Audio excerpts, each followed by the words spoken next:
bringing you this last game of the season for the Vikings. On the sideline, Mr. John Pilkington will be helping us out. He'll chime in, give us any info we need on injuries, timeouts, so on and so forth. Humboldt looking to end their season on a high.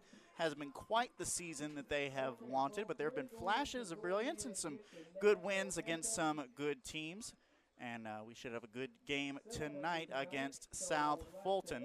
We'll get you a quick word from our supporters here, and we'll be back and get ready for kickoff here at Humboldt Junior Senior High School. As we honor the country with the singing of our national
Almost set for kickoff here in Humboldt.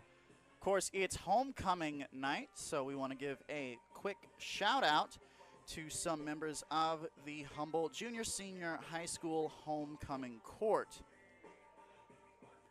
Freshman representatives Addison Pete and Abriana McKinley, sophomore representative Kendall McLemore and Anaya Turner. Also, junior representatives Denia Johnson, and Adriana Wallach for the junior representatives. Faith Cox was a senior representative, and Brandolyn Lennon, senior representative. Adriana Smith as a senior representative as well. The crown bearer and flower girl tonight consisted of first grade scholars at Stegall Primary. That includes Mr. Peyton Buchanan and Miss Giselle Williamson, and the homecoming queen for 2024 is senior Miss Adriana Smith. Adriana Smith is your 2024 Humboldt Junior Senior High School homecoming queen. First maid was Miss Abriana McKinley, second maid Anaya Turner, third maid Adriana Wallach. So congratulations to all of them for the homecoming honors. Certainly a great way to kick off the night here at Humboldt Junior Senior High School. Also playing tonight will be Jeremiah Jones, number 23, hurt in last weekend's contest, and it was feared that that leg might be prohibitive in him playing tonight, but it's not as severe, it seems, as previously thought, and he will be seeing some turf tonight. Meeting at midfield now for the coin toss.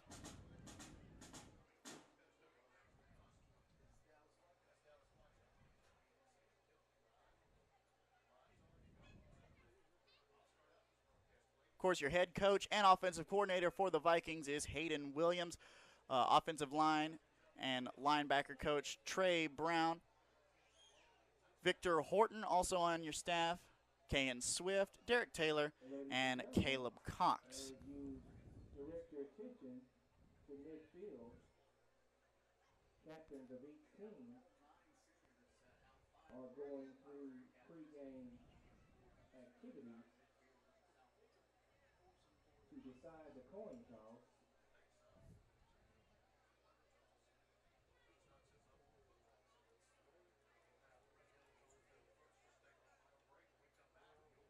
And the Red Devils will receive. The South Fulton Red Devils will receive on the opening kick.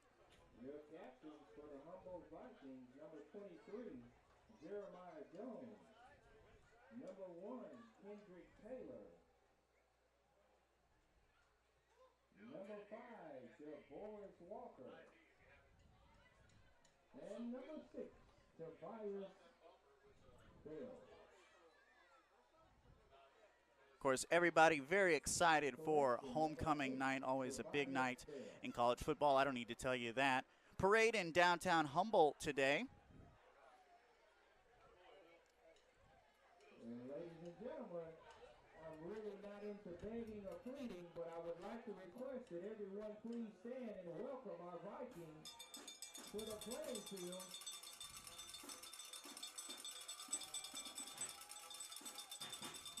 And put the movement in your body as our Humboldt Vikings enter the field of competition for tonight's game.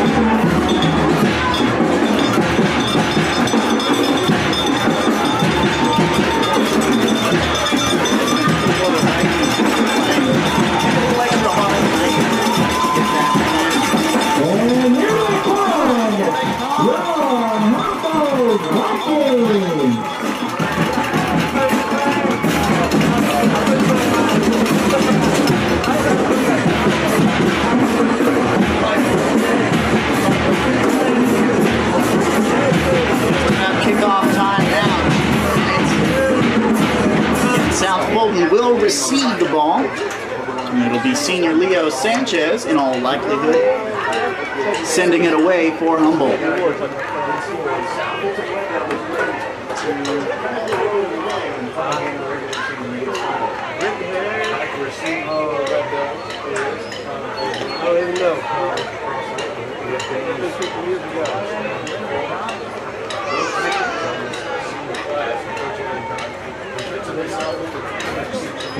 Georgia Lane, Georgia Warren. A very balanced team. Kicking out for the Vikings is number 13, Tyler Richmond. Plenty of seniors and everything in between.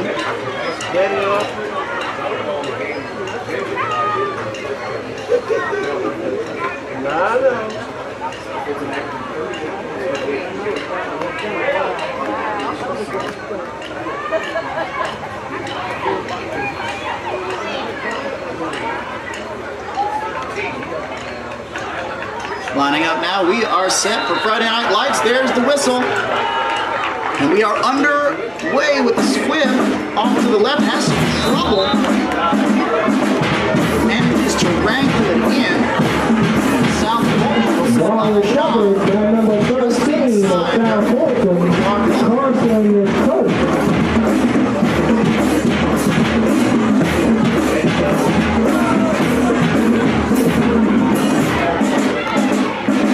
The Red Devils will start on the 39-yard line. First down, South Fulton. Number 2, Brady McFarland under center for South Fulton.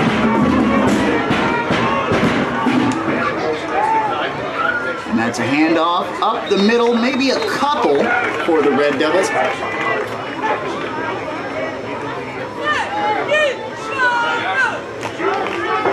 Josh McKnight on the first carry of the night for the Red Devils. 41 or just past it. So a gain of about 2 on the play for South Fulton. A pickup of 3 brings up 2nd and 7. Keeps it himself. And an explosive run. Gets knocked out of bounds. Carry was by number 2, Brady McFarland decides to take it himself for a big gain for the South Fulton Red Devils on just the second play of the game. 46-yard gain for Brady McFarland, South Fulton, and there's a whistle.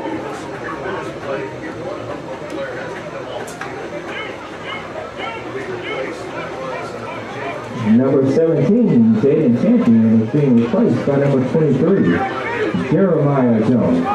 Jeremiah Jones now coming in to sub for Jaden Champion on defense. First and 10 for the Red Devils.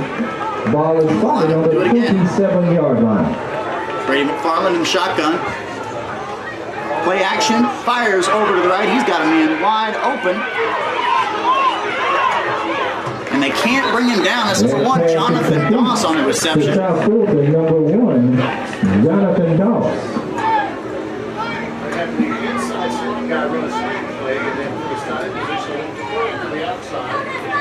So South Fulton wasting no time in getting into the rhythm, as they are already deep into Humboldt territory with a brand new fresh set of downs. High snap and another whistle.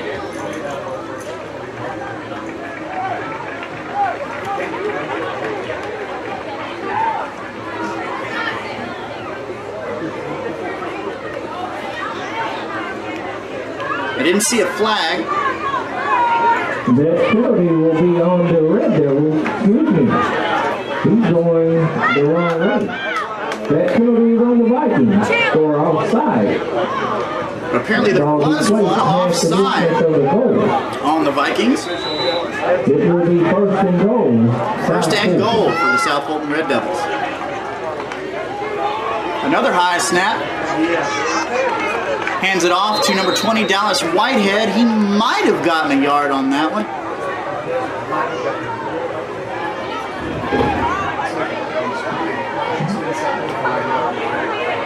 So you got to figure South Fulton will at least get 3 No on gain this on the drive. play. Ball spotted just inside the 5-yard Says the line. ref. Brings up 2nd and goal So 2nd and goal once more. for South Fulton.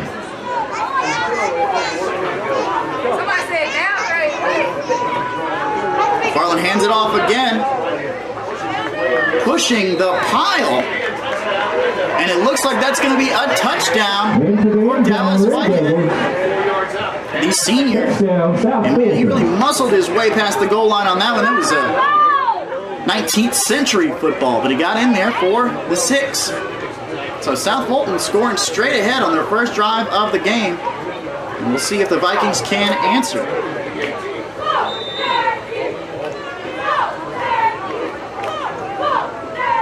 Number 3, Charlie Mike Mulkey on the kick. And that's good for the extra point. And extra point is good. Your score, South Fulton. We'll take a quick break here from our partners, and then we'll get right back to it as Humboldt takes their first offensive try of the night.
South Fulton lining up to kick off.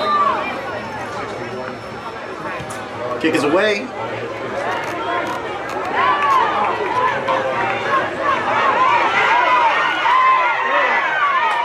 It is number 2, Darian Taylor on the That carry was by number 2 of Humboldt, Darian Taylor. He'll be brought down just past the 35.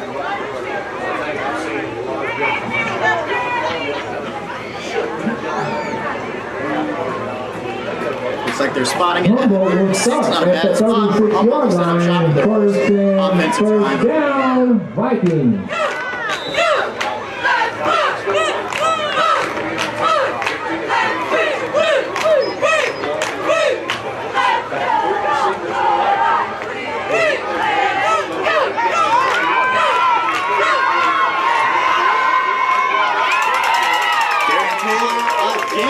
Pass complete. Darian Taylor. With a big gain on the pass, that is number 17, Jaden Champion in the backfield. That is enough for Vikings. First down. First down for the Vikings, now setting up inside the 45. Champion hands it off. And that's looking like a big run, number 23, Jeremiah Jones. And that doesn't look like it's coming down to the 10-yard line. That's another first down, Vikings. Huge yardage for the Humboldt Vikings on just the first 2 plays of their night.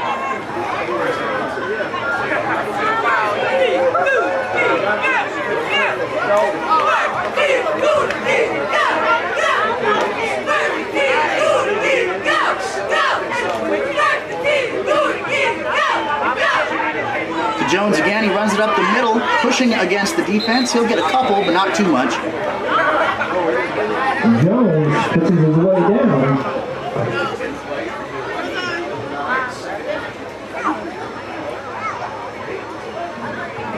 For a gain of a couple, brings up second down and 8.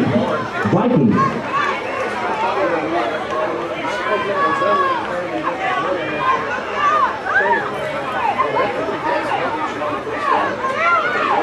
Second down now for the Vikings.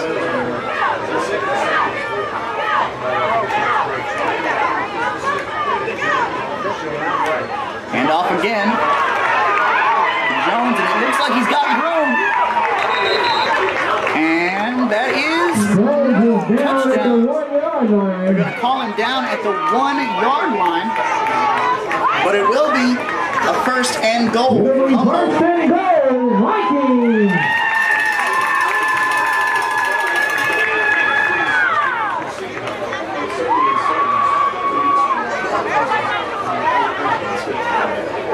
We'll see if they want to punch it straight through with Jones in this goal line situation. No, it's QB sneak. Shot to the backfield for a loss. That'll be a loss on the play.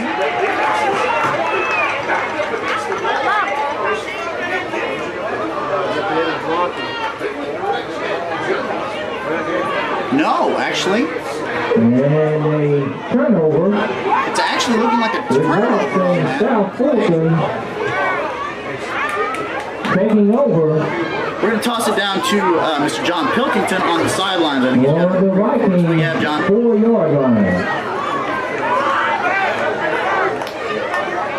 I can hear you, John.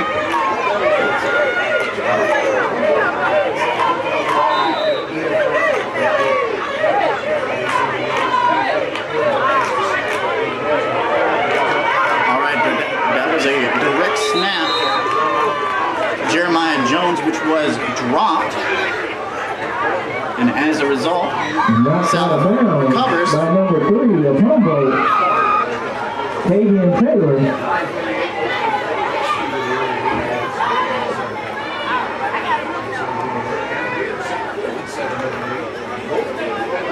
Pick up on 5, brings up second and 5, South Fulton.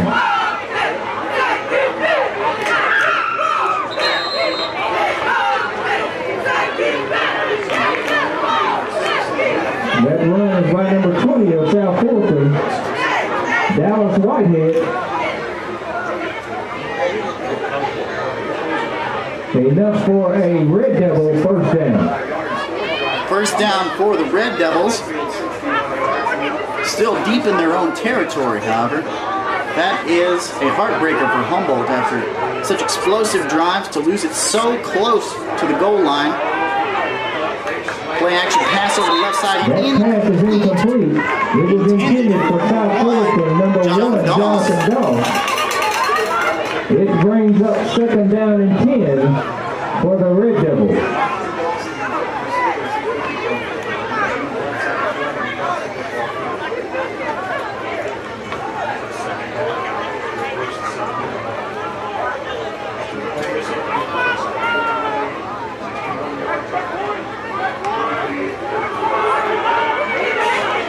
Handoff and getting pushed backwards is Defensive 20 stop downs. by your Vikings.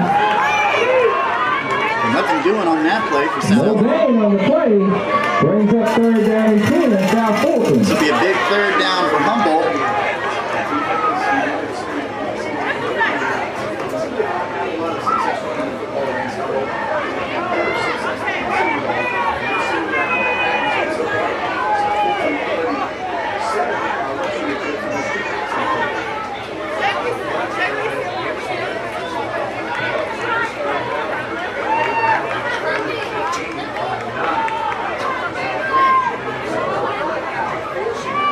A penalty on the Red Devils will back them up 5 yards, brings up third and 15.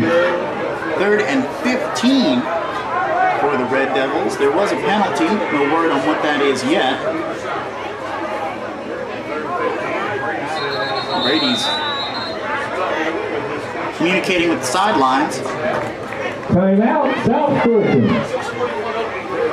And that'll be a timeout for the Red Devils. 6:41 remaining in the first quarter. Your score, 7-0 South Fulton.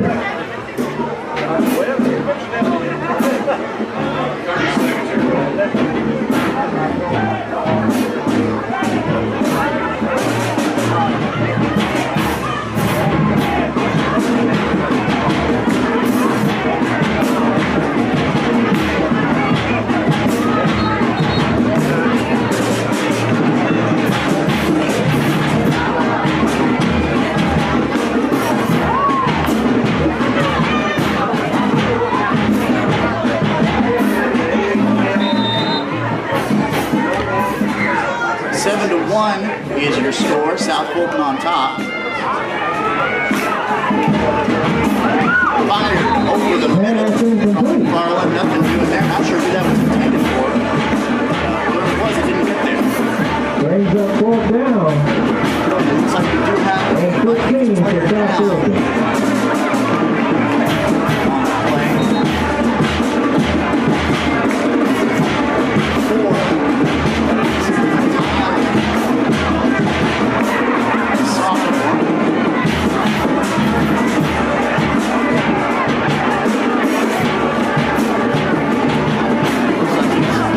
Walking off.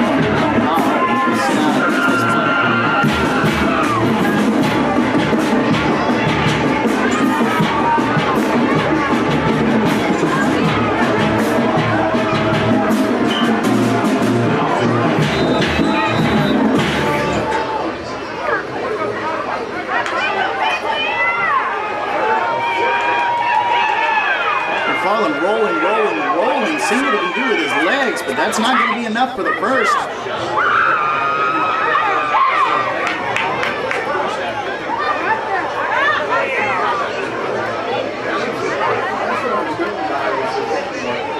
So this will be a fourth down for the South Fulton Red Devils.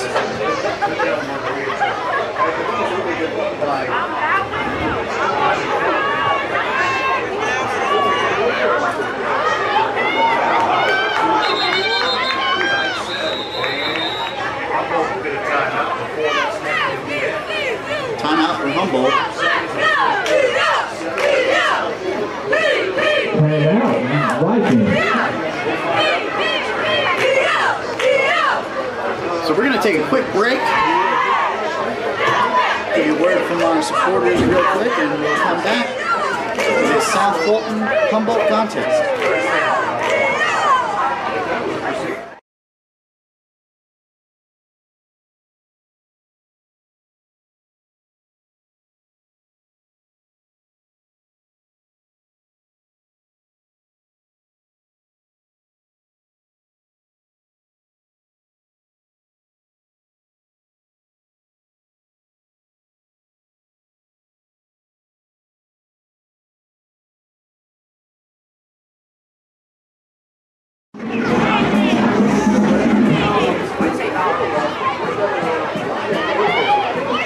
Back here at Humboldt Junior Senior High School. And that snap gets away from pretty much everyone on the South Fulton offense. It looks like the Red Devils recovered, but that's going to be devastating for the Red Devils.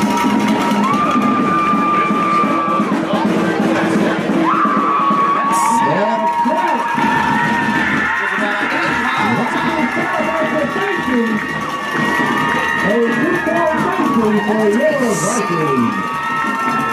So we're 2 points on the board for the Humboldt Vikings. 7-2 is your score now.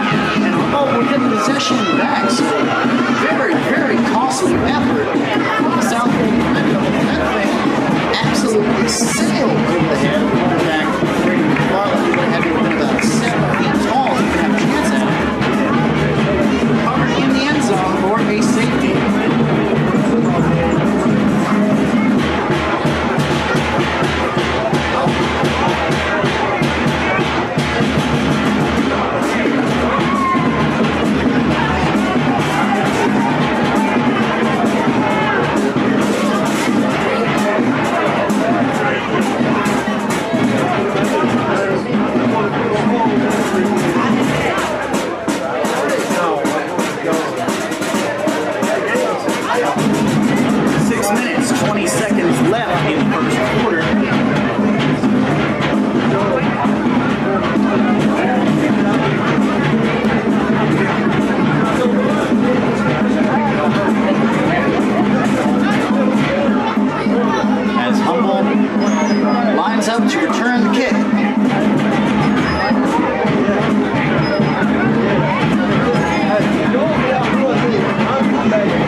That'll be good for several yards. I don't think that's quite a first, though.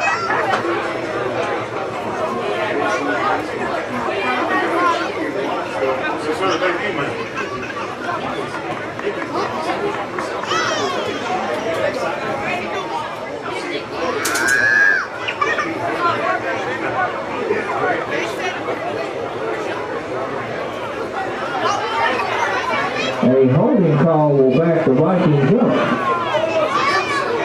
And Looks like holding called on that play, so that will back the Vikings way up. It'll be first and 20 for the Vikings.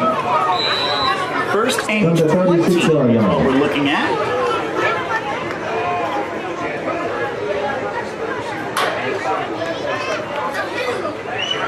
Champion throws out to his right. Nobody ready for that. Looks like some miscommunication on the route. Pass intended for number 13, Tyler Richmond. Looks like that pass was intended. Brings up second down and 20 for the Vikings. So no gain on that for the Vikings. Second and 20 now.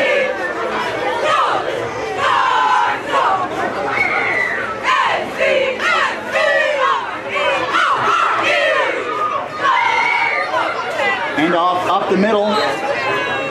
Not much doing there. Jeremiah Jones on the carry. Jeremiah Jones. A pick up of a couple. Maybe one or two on that play.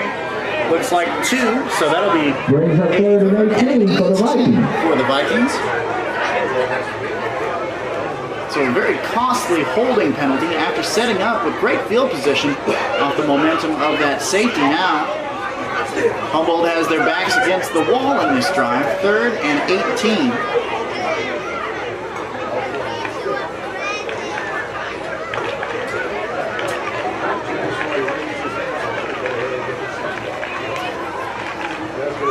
Champion tosses it out to his left. That's caught. Number 13, Kevion Taylor. Kevion Taylor with a catch. And he will get the first, it seems. Ball will be spotted on the 50-yard line. Brings up fourth down for the Vikings. No, I spoke too soon. They'll spot it at the 50, so that'll be a 4th and 5. Looks like Humboldt's going to go for it.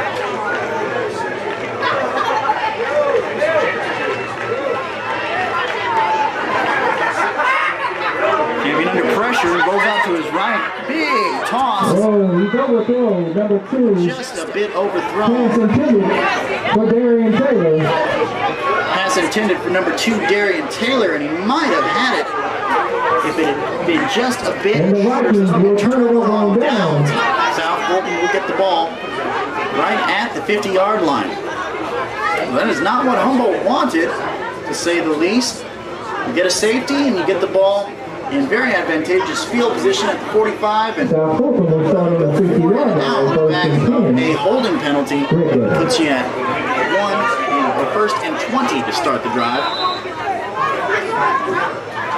South Fulton sets up, handoff up the middle, and that'll be good for about 5 or 6, it seems.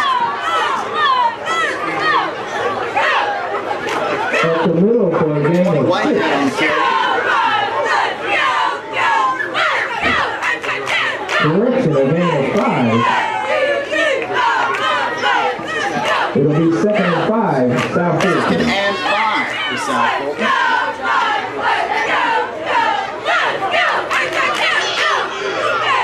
And that's a fake.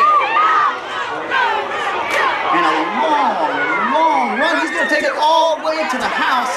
Brady Number 2 into the end zone. It's Brady McFarland for a South Fulton all touchdown. the way to the end zone for a South Fulton touchdown. 13-2 the score now.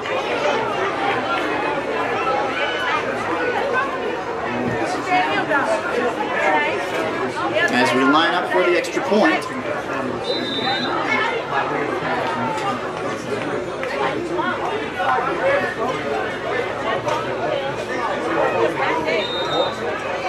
And the kick from pre-Clottery is good. That extra point is good. Good score. South Fulton. Taking up a quick break and we'll jump right back into the action here at homecoming night in Humboldt.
holding penalty, which resulted in them starting the drive with a 1st and 20 hole to dig out of.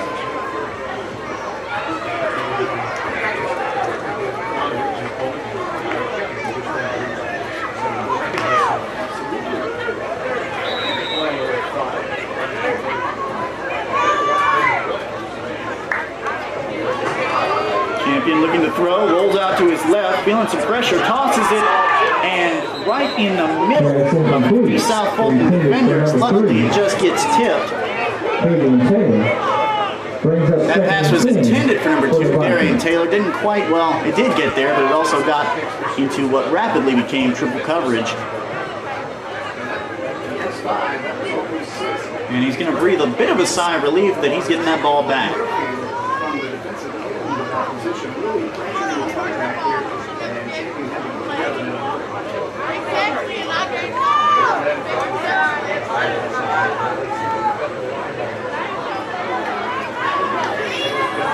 Low snap, Champion hands it off to Jones, who is not going much of anywhere. He gets stuffed, and we'll see if that's even a gain of 1. Jeremiah Jones on the carry. Champion's been feeling some pressure in these past couple of drives from the South Fulton defense. They've had him on not so accurate throws.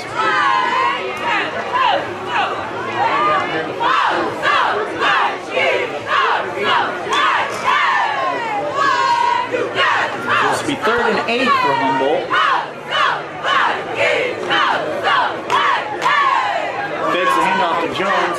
Champion's got to run for himself now. He's doing so. And he's got quite a bit. Champion scrambled. Knocked out of bounds around the 45-yard line, but that'll be more than good enough for Rugby. 1st down. Clutch conversion on the 3rd down. Keep this drive alive.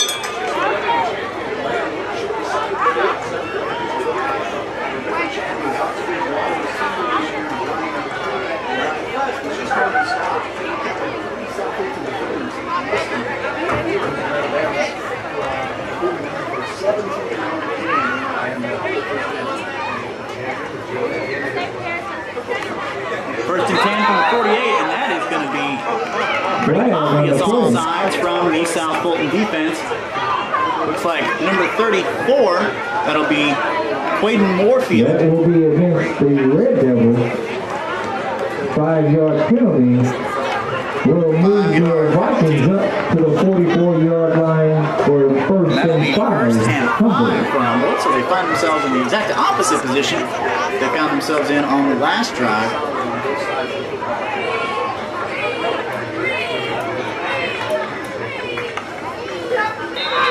Something else is a line of scrimmage, and it looks like it's on Humboldt, judging by the reaction from Jeremiah Jones.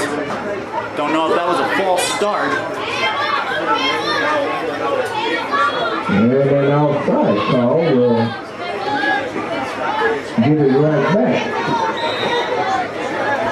So it does indeed look like that's going to be a false start. So we'll take those 5 yards and give them right back to South Fulton. We're back where we started. 1st and 10. Humboldt on the 48. Champion takes it out to the right, tosses it. Little shovel pass over the line of scrimmage, but it's doing good. That completion is to number 2, Darian Taylor. Darian Taylor takes it for a gain of about 10.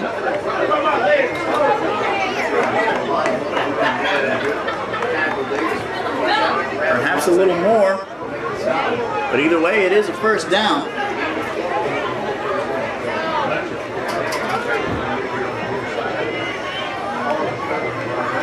It is indeed 1st and 10 on the 37. Champion takes it again. He's got some free space over there on the left, and he's going to take it. Run down around the 30. For about 8.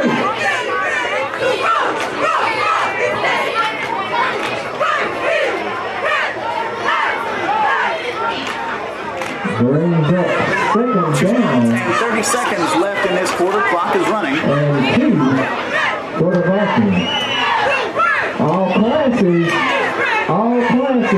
that are tailgating and want to be recognized. See Chance Baskerville down on the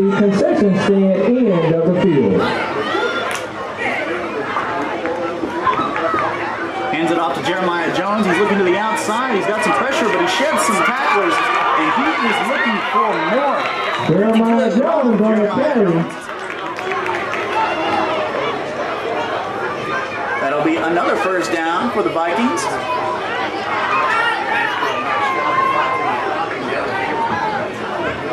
All tailgating classes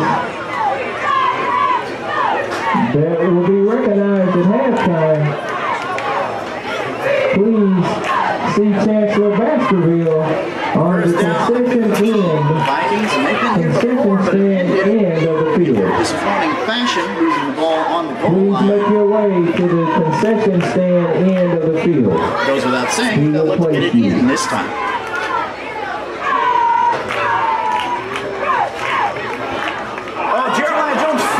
The handoff, he gets it back. It looks like that is going to be a loss of looks about 2 yards. There's a scuffle for the ball now. I think Jones grabbed that up.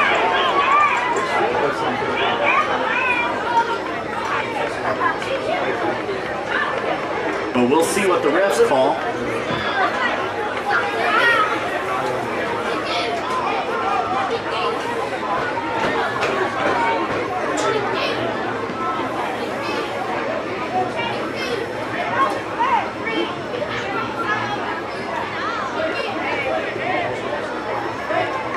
Humboldt does get the ball back, and they'll lose a yard on that one. So 2nd and 11, 45 seconds left in the quarter.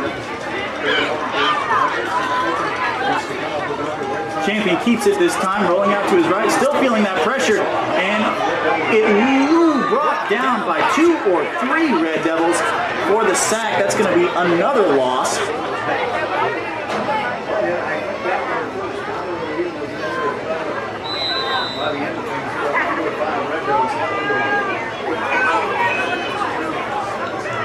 No gain on the play.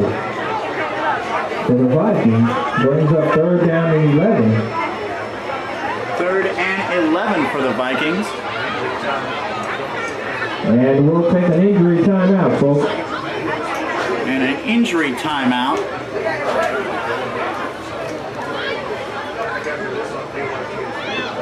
For a South Fulton player down.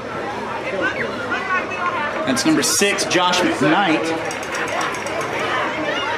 Not sure what exactly the problem is, but he's up and walking, so that's good to see. While we're waiting, we want to recognize Literacy Night for Tutor Youth program that will be held on Monday, December 2nd at the coffee shop. We have 2 little beauties walking around. Please contribute to shirts that will be purchased for grades kindergarten through 1st. Tutor Youth. Please make a donation.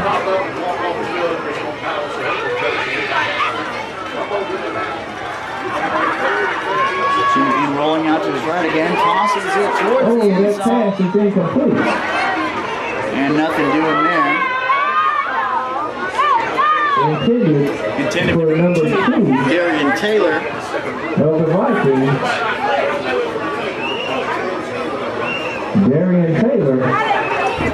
So it'll be 4th and 13 for the Vikings.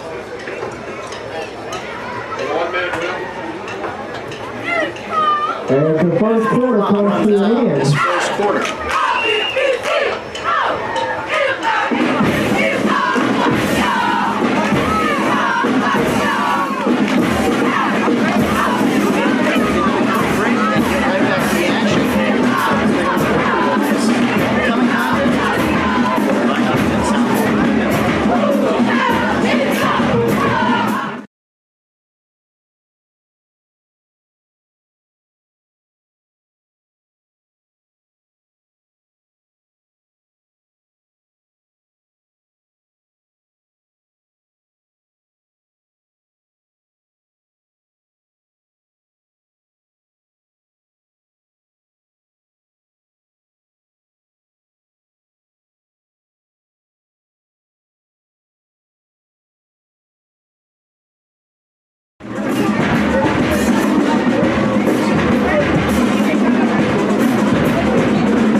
here on 4th down, 4th and 13. Champion. Toss to Jeremiah Jones, and Jeremiah Jones. good game. Don't know if it was good enough for the first. Good tackle.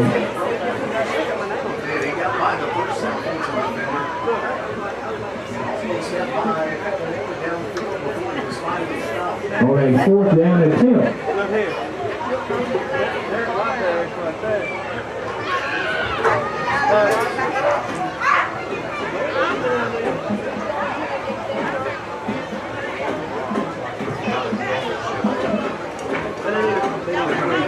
And the chain crew will come out and measure. And that was a close one, so they'll bring out the chain gang. On a 4th down and 13. Spot looks like. To see if the yardage was. And the Vikings will turn it over on down. It's not enough, just short with Jeremiah Jones, so for the second time tonight, that'll be a turnover on downs for the Vikings.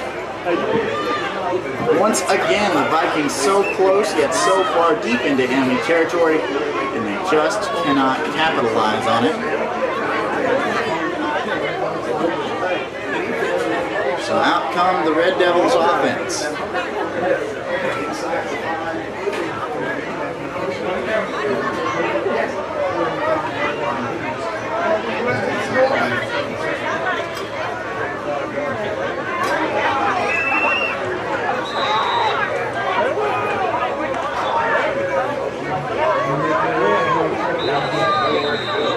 And McFarland brought down in the backfield. That'll be a sack. So the Vikings defense starting off this drive strong.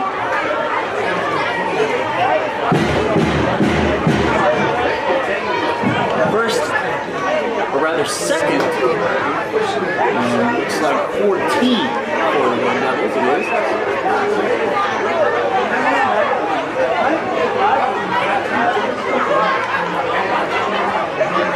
Screen pass over to the left.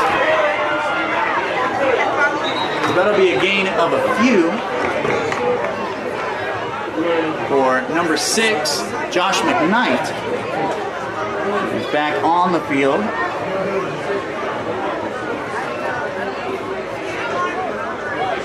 Looks like a block in the back, John is telling us,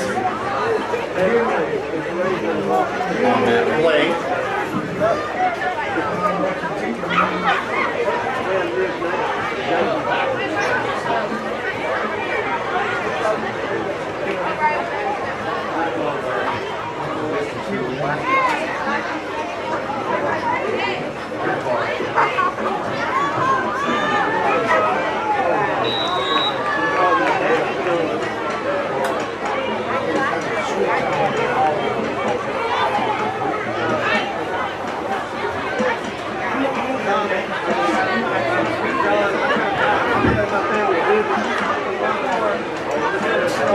Garland drops back, rolls out. He's on the move and under pressure, but he finds his man. There's going to be some yards after the catch. Number 23 on the reception, that's Dane Circles. Pass is complete, but there's flags on the play. There is a flag on the play.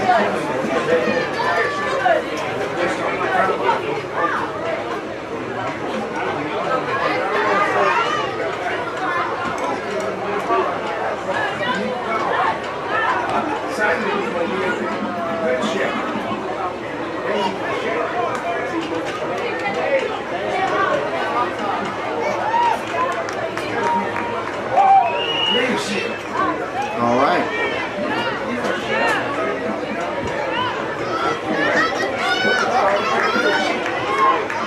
Illegal forward pass on South Fulton. So that'll be 3rd and 14 for the Red Devils, and they are back in their own end zone. Got to get rid of this quick. McFarland does. It's a run up the middle, which doesn't get them much, if anything.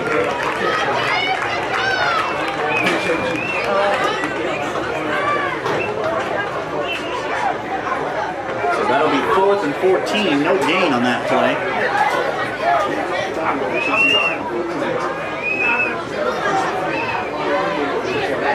Correction, 4th and 12, so that was a gain of 2.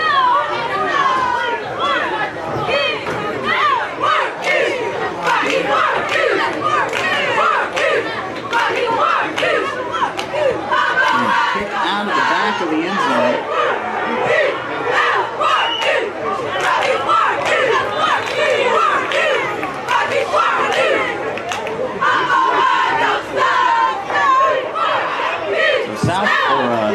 Humboldt rather, start this drive from around 35.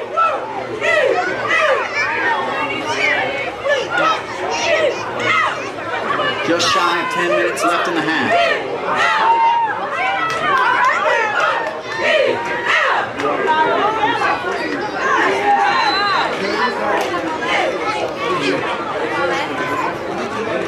Okay.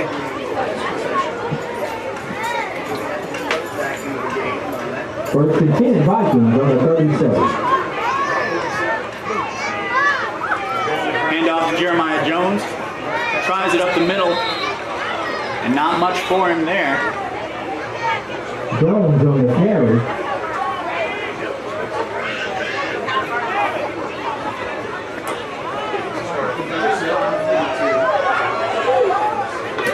No gain on that carry as Jones gets stuffed at the line of scrimmage. 2nd and 10 for Humboldt.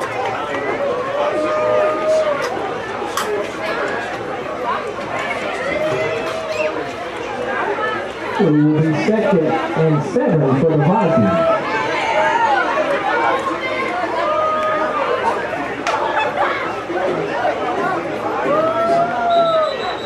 And a whistle blown at the snap. Flag on the play. Flag on the play.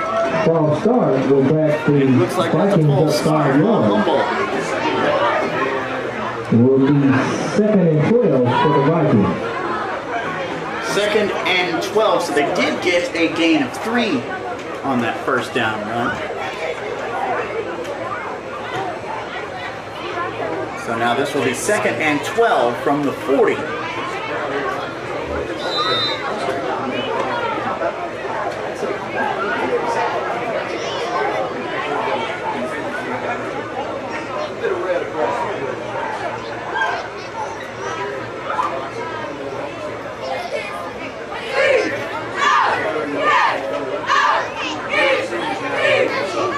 Taylor in motion. Champion throws it deep, and that is thrown right into the waiting arms of, I believe, number 23, Dane Circles for South Fulton, and that will be a Red Devil interception. Circles had all-time South Fulton was very much Dane Circles. South Fulton will take over on the 6-yard line of the Vikings. First down, South Fulton. South Fulton will take over on the 7-yard line. So best field position will sure to take a turnover.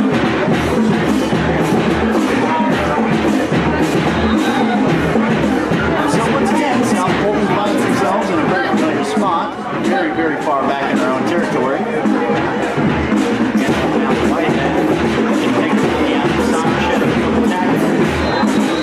Barely. And he's very near a first down if he didn't get it. He did.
through some Humboldt defenders. And out to number 20 of South Fulton, Dallas Whitehead. Injury timeout.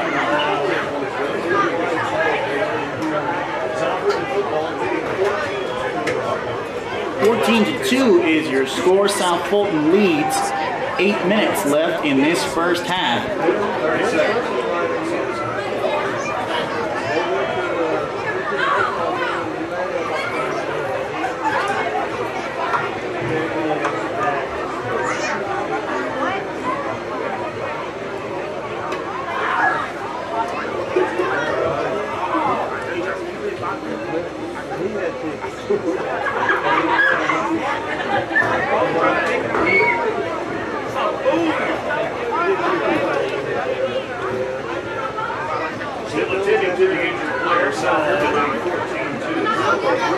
And we do have an injury timeout.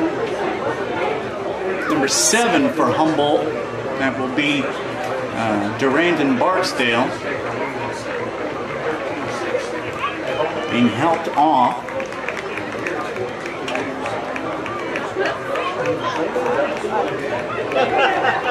And it's evidently a right leg injury of some sort, hopping on that one left leg.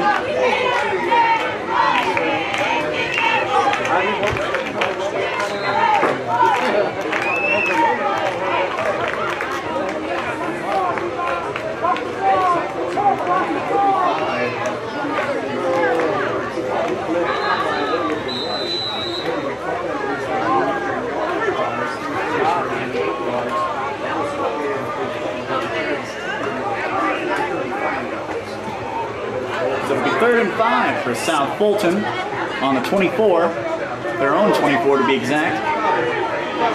And McFarland's going to take himself again using his legs around the outside. And that will be a South Fulton first down and then some. Showcasing his legs tonight.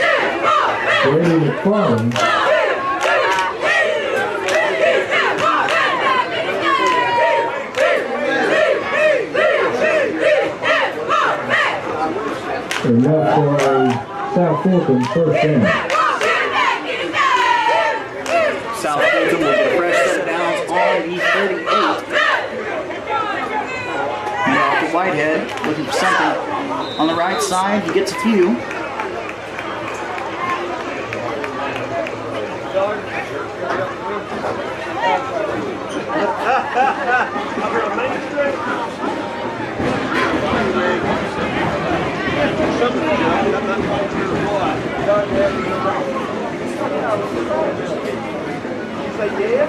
That'll be a gain of 3, 2nd and 7.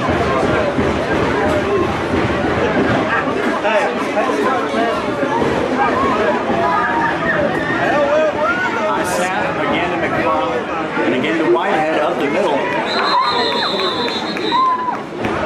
Number 6 for South Fulton on the carry, Josh McKnight. My mistake, that's Josh McKnight in the backfield now. Brings up 3rd down and 7. South Fulton.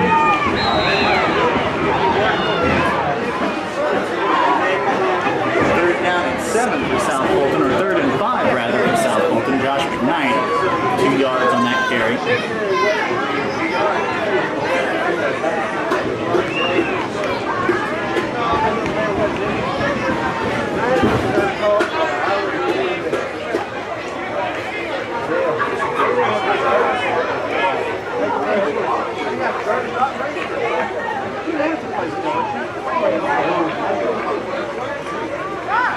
Injury timeout number 50 for Humboldt. That will be the sophomore Elijah Avery.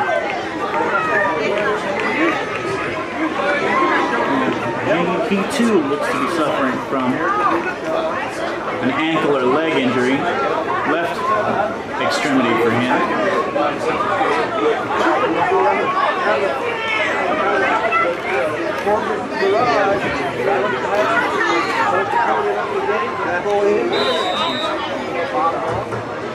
Automatic first down, John says, for South Fulton. So tough play for Humboldt. They lose a game and they lose yards and a down.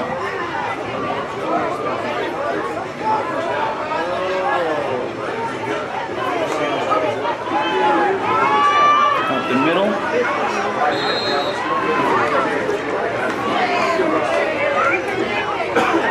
And that looked like a gain of about 5 for South Fulton.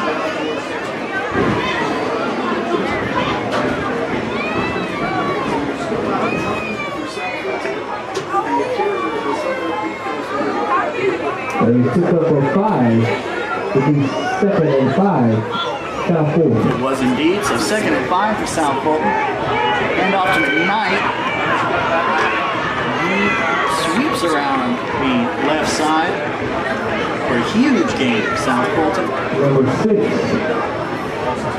Josh McKnight on the carry. Enough for South Fulton, first down.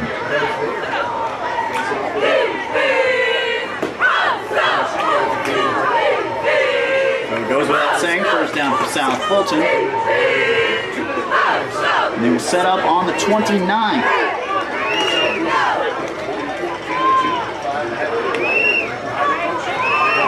McFarland's going to take it himself, and he can do it as he's proven tonight. He'll get forced out of bounds. And out of bounds.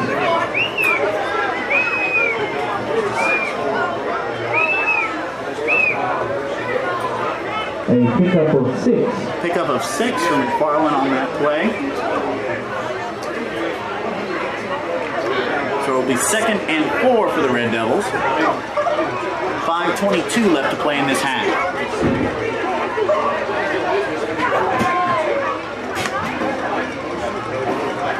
McFarland sees a man off to the left. It's number 23, Whitehead, and he gets stymied just a few yards past the line of scrimmage.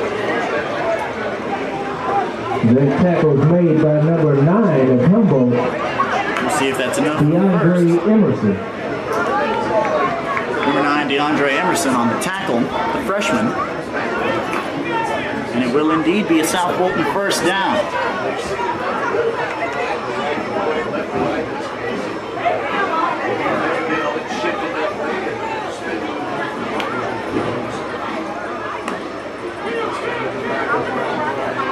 Up the middle once more for South Fulton. Pushing that pile. No whistle yet. There it is. I believe that was McKnight on the carry.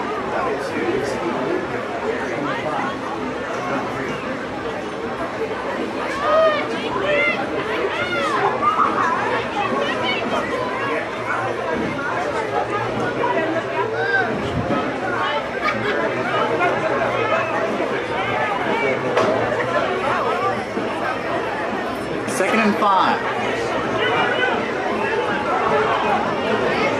2nd and 5, South Fulton.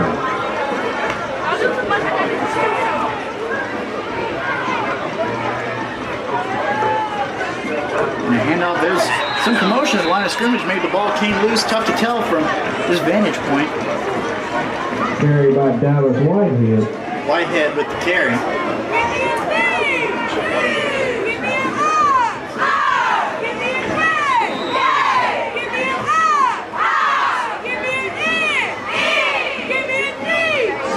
South Fulton still has the ball. And it'll be 3rd and 5 for them on the 12.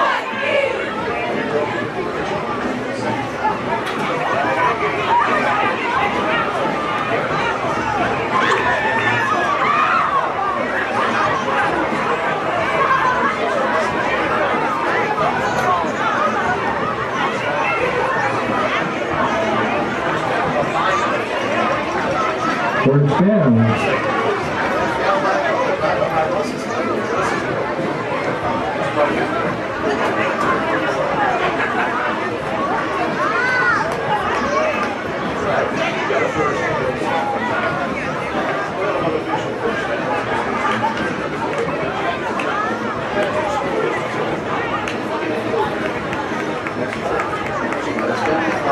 3:52 remaining in this half.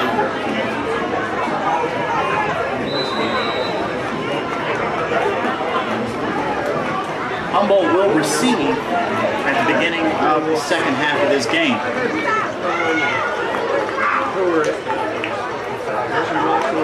First and goal, Red Devils from the 8-yard line. McFarland off to the left, he's got a lane, and he is in for his second touchdown of the night, second rushing touchdown that is. Brady McFarland for a South Fulton touchdown. South Fulton 20, Humboldt 2 is your score. Will be 21, assuming the extra point is good.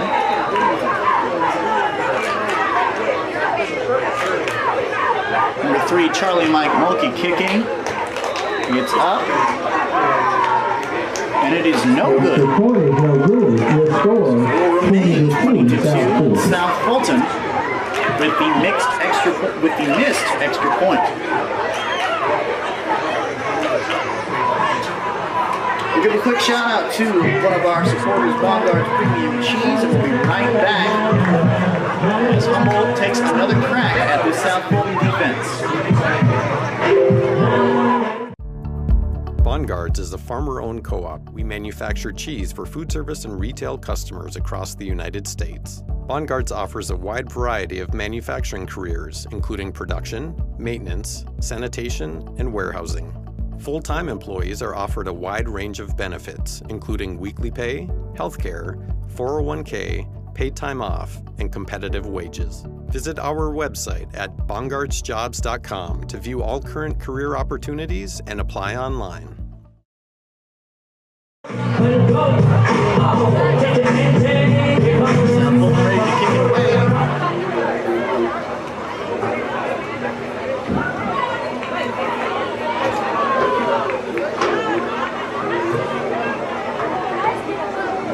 .29 on the clock.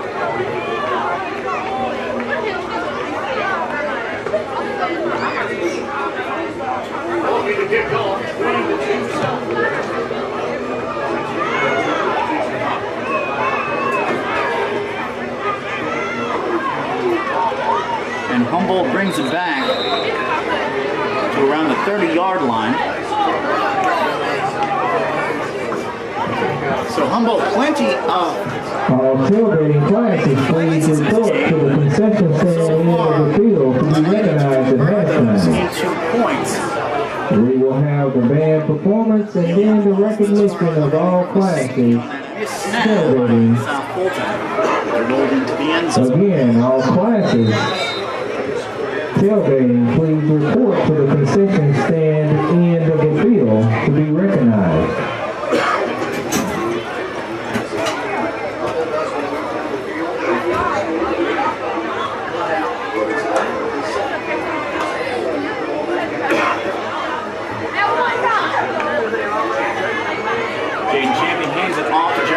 He's got 2 men on him already, and it doesn't look like he's got anything on that.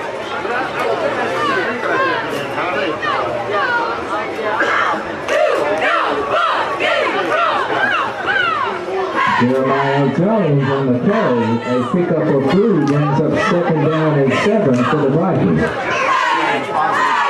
lot of explosive plays on the Humboldt side of the ball. And I'm glad to have him in the lineup. There was doubt. Not even actually see playing time tonight with an injury he suffered in last weekend's contest.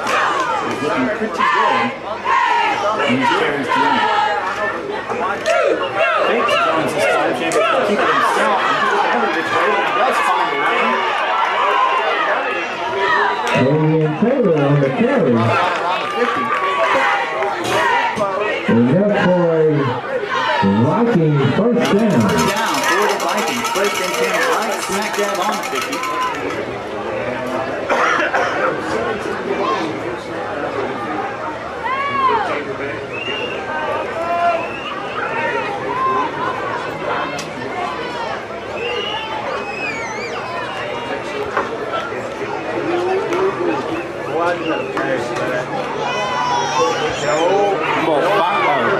Champion rather firing it right to number 1, Kendrick Taylor. He liked his first read and it worked out. pickup of 7. Pick up a Brings 7 up on that 2nd and pass. 3 for the Vikings.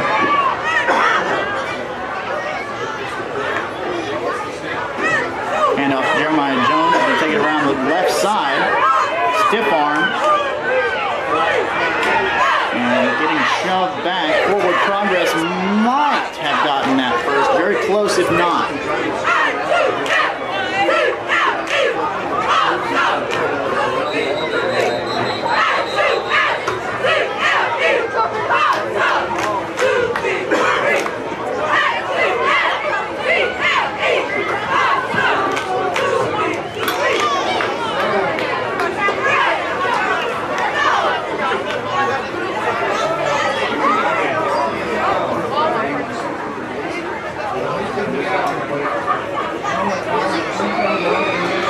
Once again, they're going to convene about it. Don't know if they'll bring out the chains or not.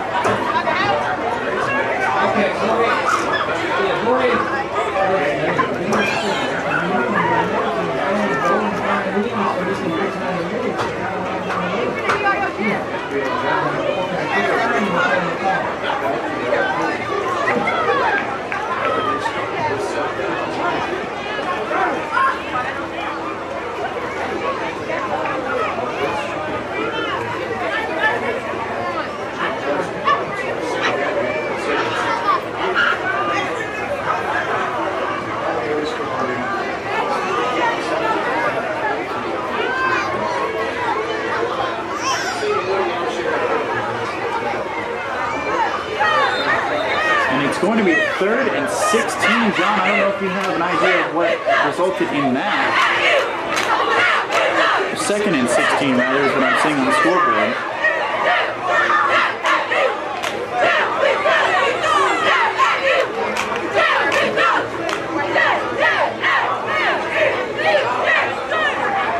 But whatever it is, the Humboldt Vikings are now in a deep, deep hole as they set up on their own 44-yard line after almost grabbing a first down.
So I'm hearing face mask penalty for Humboldt, so they'll set up at 2nd and 16 as a result of that. Back to pass, champion throws it way downfield, and that just slips through the hands of South Fulton. That was very nearly. Brings up 3rd and 16 for the Vikings. 3rd and 16 for the Vikings now, with a minute 12 to play in the half.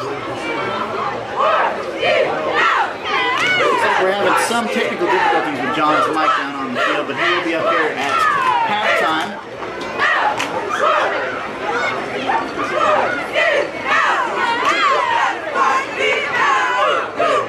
Champion back to pass, just him in the backfield, tosses it over to number 2, that's Darian Taylor. Pretty nice game. Complete to Darian Taylor. And that'll be a Humboldt first down, so they do manage to convert on the 3rd and 16. Pickup of 22 on the play. Overcome It'll the be 1st and 10 Vikings from the 44-yard line. All classes, please line up The attack, on the 1st and 10 concession for end Humboldt of the on field. 44. Champion airing it out, the long ball, oh, it slips through the hands. Pass Incomplete. Intended for Kendrick Taylor. For number 3, Kendrick Taylor, the ball was right there for him, just couldn't hang on to it. The long ball for the touchdown very nearly put 7 or 6 rather on the board for Humboldt. Brings up 2nd and 10 for the Vikings. 43.7 seconds remaining before the half. At halftime, we will have a performance from the band Humboldt will receive the ball at halftime. and recognition of classes in that order. Champion over to the right. And he finds his man. That's number 2, Darian Taylor. Pass complete to Kendrick Taylor. Kendrick Taylor, rather, number 3.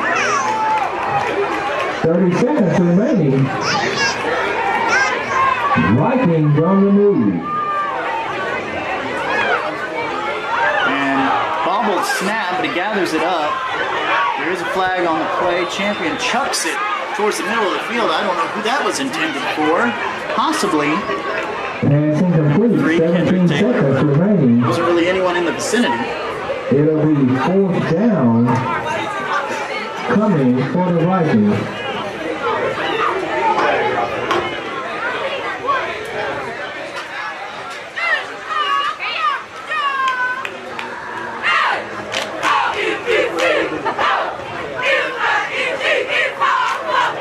Down for the Vikings now.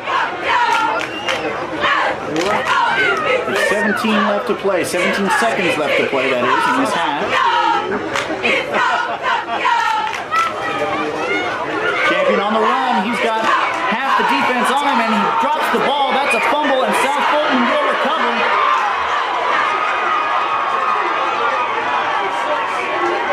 And they're going to take it all the way back. A disaster for Humboldt in the closing seconds of this half. And that'll be another touchdown for South Fulton.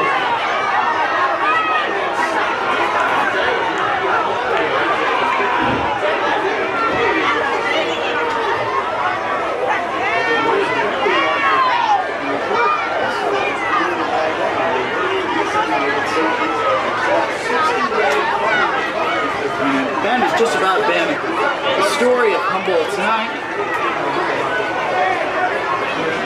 Fumble recovery on the play. One step. But there is a flag on the field. Let's wait for the call.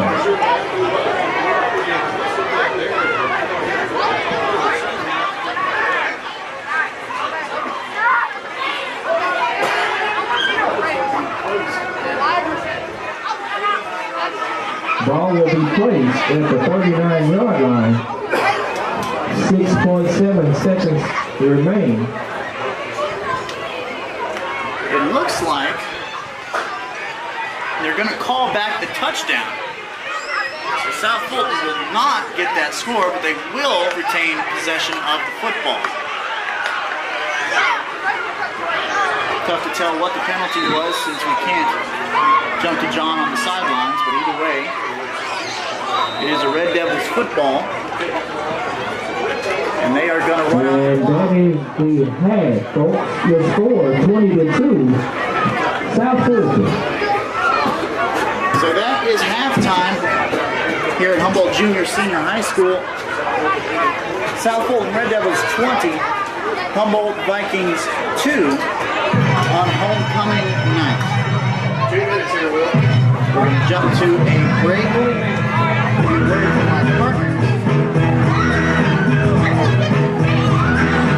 Right back here. John Hines. Talk about this first half action.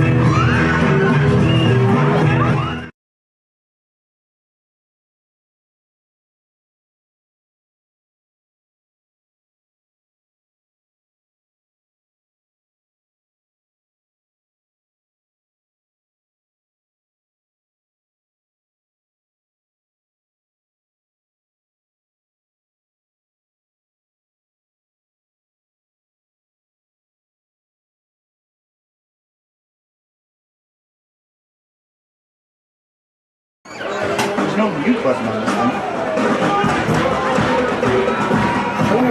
Ladies and gentlemen, we will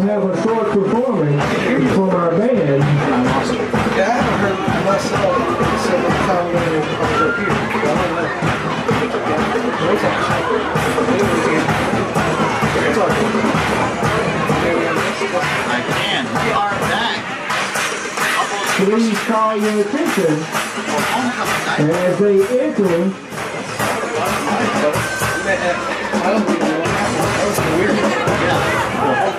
into a short performance, and then we will recognize all classes listed on tonight's program.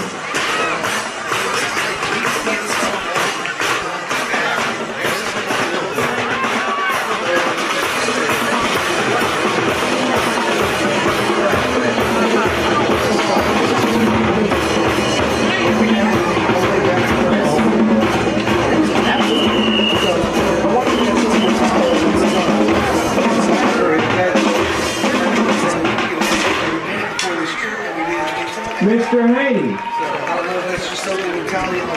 band director, is your band ready to perform?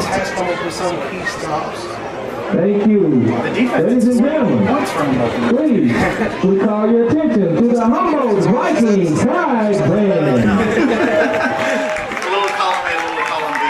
But it's been a very interesting game because you've seen a lot of good plays from Humboldt, and they've been in position to score so many times. It's just that last little push. Either you fumble it or you turn it over and you get a penalty that's sets you up at 1st and 20, and it seems like a yeah.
of Mr. Haney.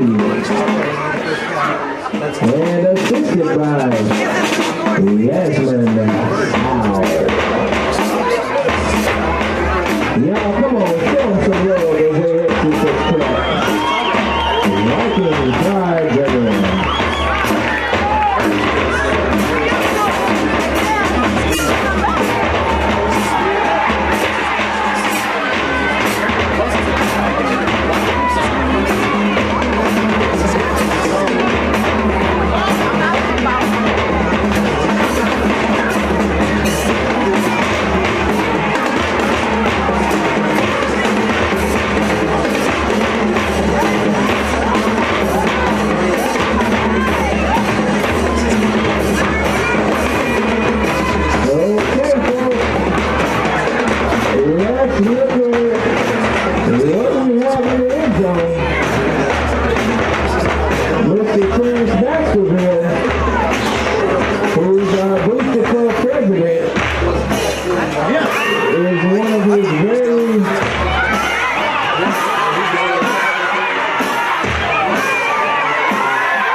These folks have contributed to things such as an ice machine for our concession stand, uniforms for our 7th and 8th grade.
Next we have interlocking the class of 1986.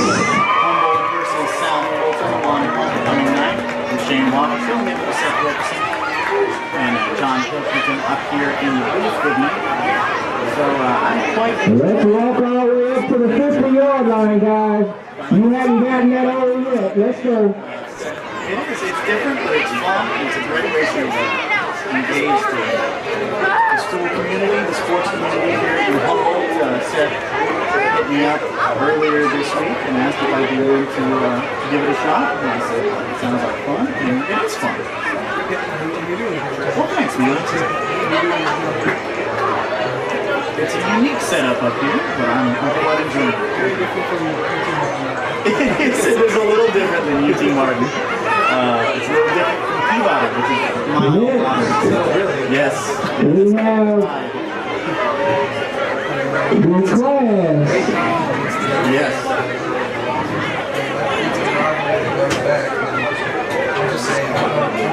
Let's give that 86 a very big round of applause. Good job, guys. Next we have the class of 1988. Please step forward, guys. Let's go to the 50. Analogy to college football. Milan feels like an SEC school. Oh, they got it going back and forth, y'all. That's my class, 88, just a different state.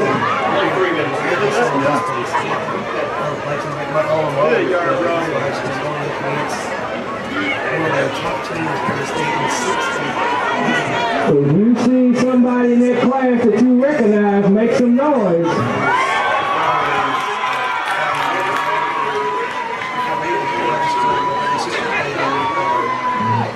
All right, 88.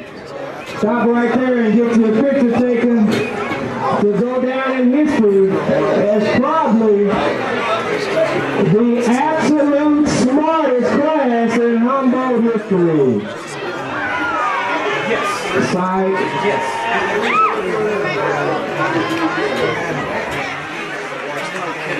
Said it was a joke, Doc. I need my job, okay? Just a joke, just a joke. Yeah. Okay, next.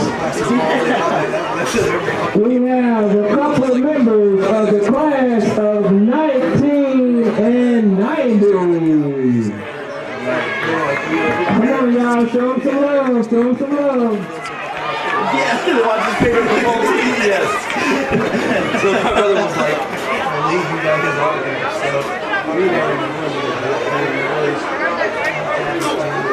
But it's still cool. Yeah, it's just cool. I had that in my room, so every time it goes over,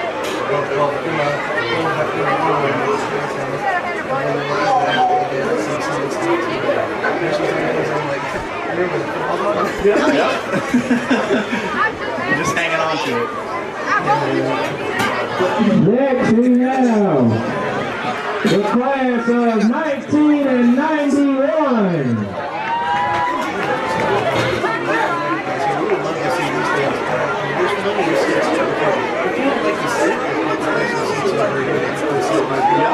I saw some lawn chairs over down the fence line.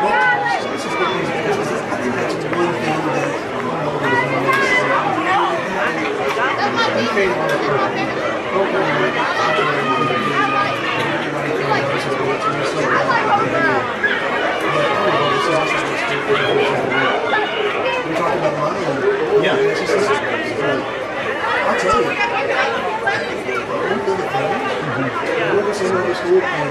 You see somebody you recognize, make some noise. All right, next. We're moving into 2000, folks. There tonight is the class of 2005.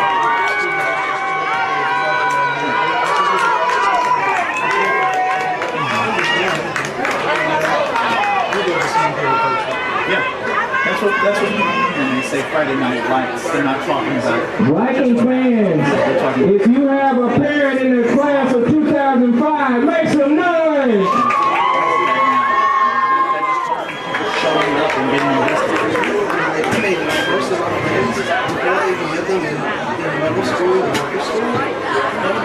Yeah.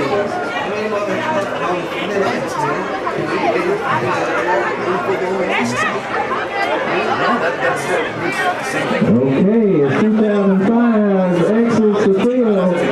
We have a little color coordination with the class of 2006. Make your way forward, folks. 06.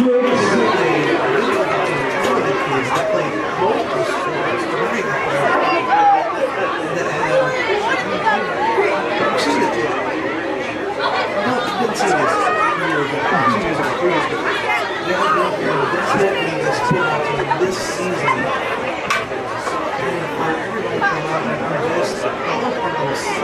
just complete this package and make this team something completely different. Powerhouse is what's necessary.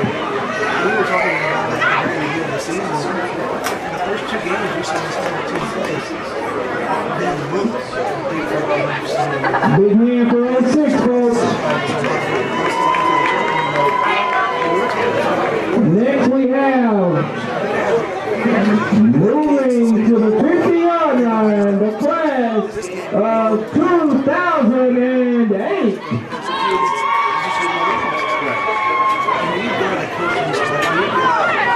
We got some spirit out there.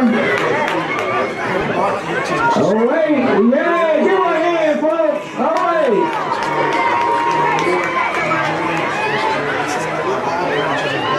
Right.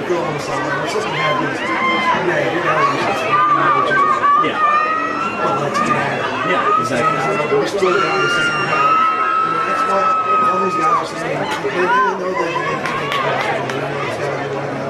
That means you've got nothing to lose. You've got nothing to lose on you. Right. You've got Okay, this might be the biggest class so far, close to it. As they move to the 50-yard line, looks like the class of 2014. That's what it's not playing for, the playoffs. I mean, obviously from the beginning of the season, you want to get there, but really you're playing for the people. And we got assistant coach football and assistant coach basketball, Trayvon Brown. 14. Yes.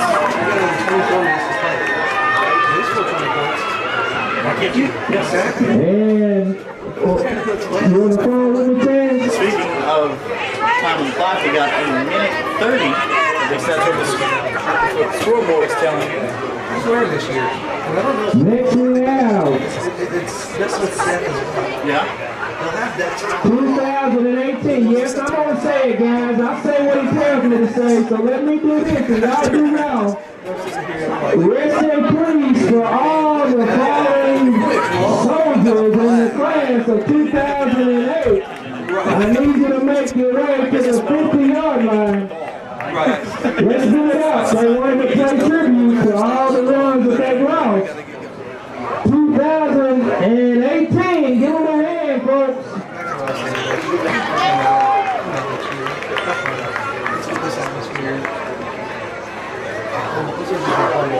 Yes. This is exciting. Now, in saying that, you did mention basketball. Basketball is coming soon. Yes. So, you know, I'm give a little plug for the basketball team. A lot of these guys are also going to be on the hardwood. Okay, next one now. Coming up. I don't know who you think he is looking at me like that, but I think that's 2019. All right, come on, folks, give him a hand. I wouldn't need to see a game. That looks like Henry Jones. You saw me over there tonight. I had to scramble out of the way. And some more. Good job, folks. 2 years ago, guys. And that is all your classes that participated this year in the tailgating experience. All proceeds will go to the Gymnasium Island. Humboldt Taking pictures the other day. There's a Athletics padding behind. Program. Thank you guys. Good job. Yeah. I know what you're talking about. It actually goes to the Concessions. Yes. I don't know why. And I got it. Yeah, right.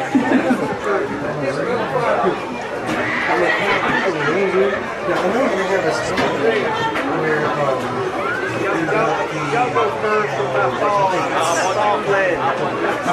Yes, I saw that. Right. Yeah. This is George. George Yarborough. We can get him over here. Yeah, hey buddy. What can you tell us about the concession stand? Oh my God, it's like crazy. But it's a like needed. Yeah. Actually, I got the wrong shoe. And there was one on the field that was service center. It's like it's dry. And I walk in twice because I'm stupid and I don't learn my lessons. Yeah. And it is just a mud pit. And And my shoes are completely safe. Is the field mostly dry? I know we got quite a bit of rain yesterday on Halloween. How's it looking to you out there? Spotty. I would say mostly yes. Okay. I would say probably 90% of it on the front ones at least, because I don't want the players to know. I mean, there could be some of the problems that we have with fumbles and bad snaps. You never know. But in Buckland, I just want them to be honest. But yeah, there's like one spot where it's really fine. And it looks too clean.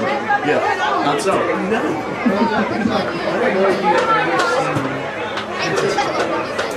No, I have not, but everyone tells me I need to see it. it's too. There's it's quicksand. And this is right off into the I read a book about the creation of the movie. They had to look up the coast. Okay, special announcement. You guys please listen up as we get ready to roll in this third quarter. All alumni cheerleaders, please make your way to the 50-yard line in front of the track where the Humboldt Vikings cheerleaders were. You will be cheering the third quarter. All alumni cheerleaders, please make your way down.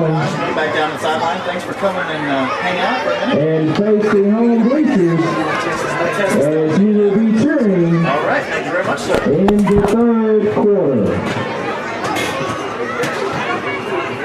All right, we're going to take another quick break, and when we come back, we will commence this second half of homecoming night.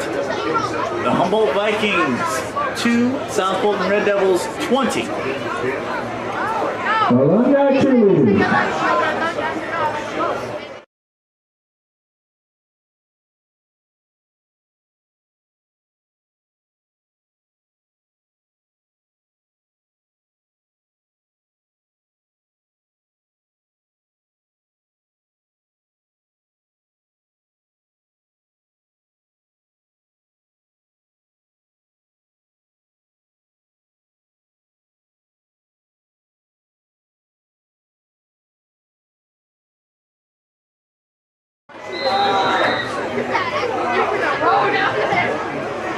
Humboldt back to receive, and the kick is away from South Fulton.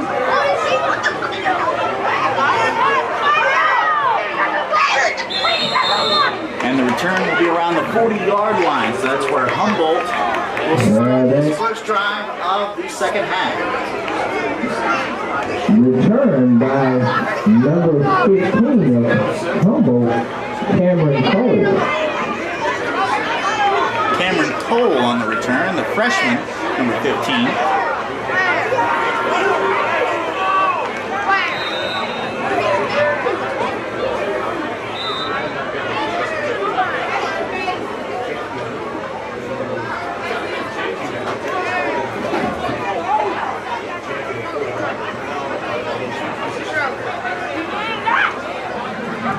First and 10 for Humboldt on the 38.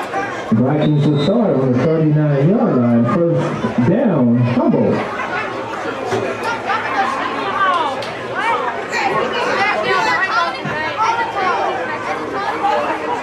Number 3, Taylor, will take the ball himself, and that will be a gain. Quarterback scrambles up So it's for Kenny about 5 Taylor in the yards. quarterback position as we start this second half. It'll be 2nd and 5, Humboldt. 2nd and 5 for Humboldt on the 45.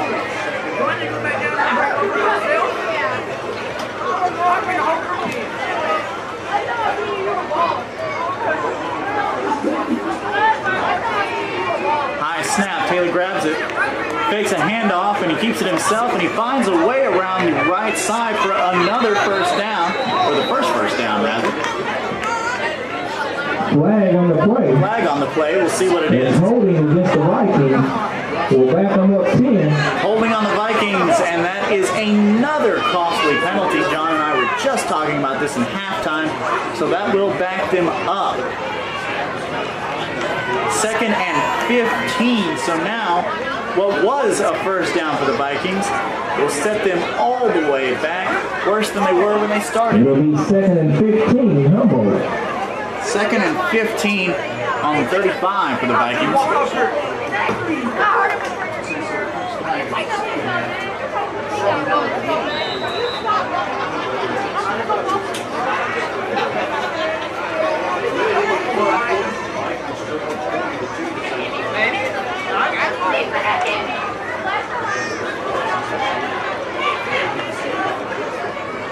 Handoff up the middle. And a gain of 2 or 3, it seems.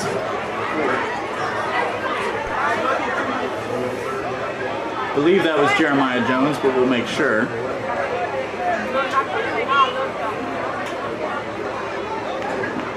Carry by Jones. It was indeed Jeremiah Jones on the carry. Gain of about 4. Picks So up he the got 4, rid of the brings ball. down Still, third down, it'll be brings up 3rd third down and 11 for the Vikings. for the Vikings. And again, just careless mistakes costing precious yards for the Vikings. It's been the story of the night for Humboldt so far.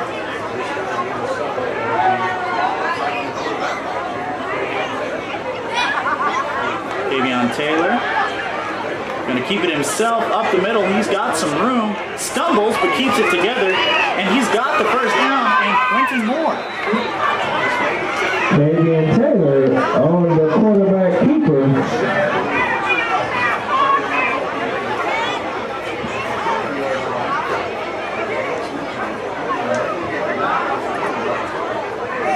Flag on the play.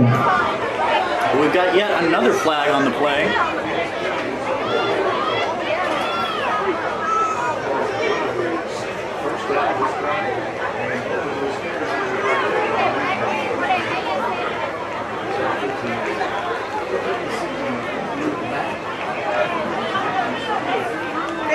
And it's looking like the ball is going to move back yet again.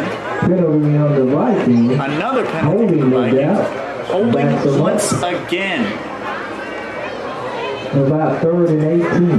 3rd and 18, so the Vikings cannot get out of their own way on this drive. That is 2 first downs that they have offset themselves. Taylor, plenty of time. He heaves it downfield, and it just misses his intended receiver. I believe that is 2, Darian Taylor. Kendrick Taylor, number 3.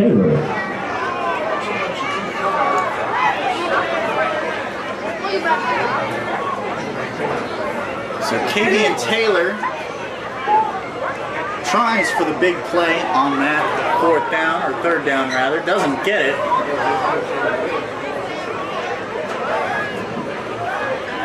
So we'll see what they can do here on this 4th down.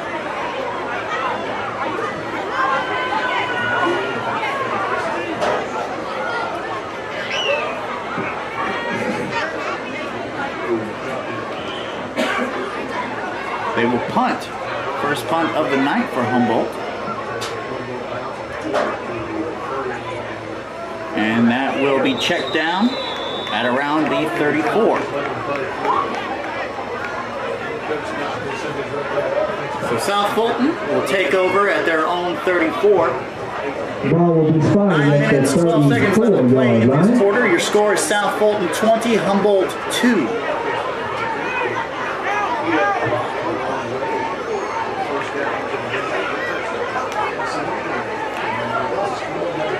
John, while we have a second, if you want to try out that microphone and see if we can get you on this end.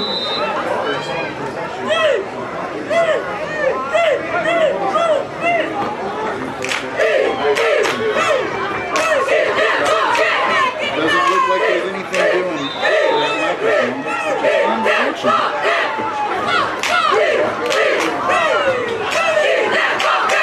I don't know, John, I can see you talking, but I can't hear nothing.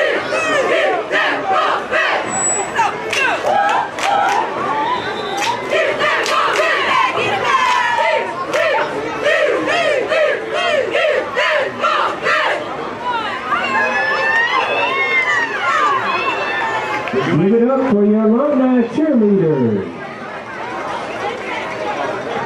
Might try the microphone again here in a little while. If John can figure something out down there, because I'm trying everything I can up here and it doesn't look like we're getting much on it.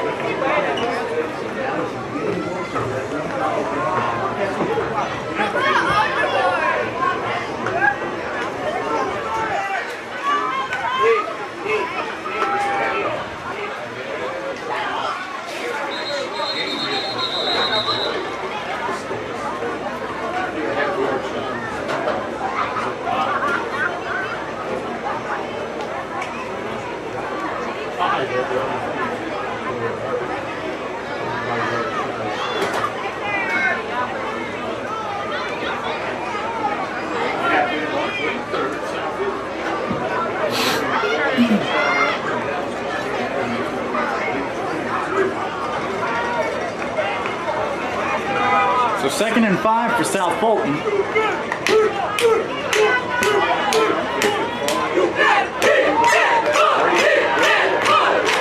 And Brady McFarland, once again showcasing his legs, didn't even need a read on that one. He was taking that all the way. Another first down for South Fulton.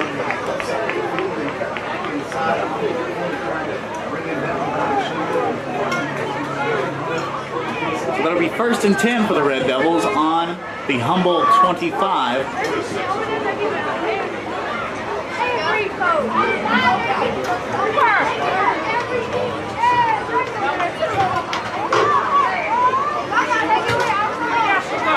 Handoff, number 6 McKnight, sweeping around the right side.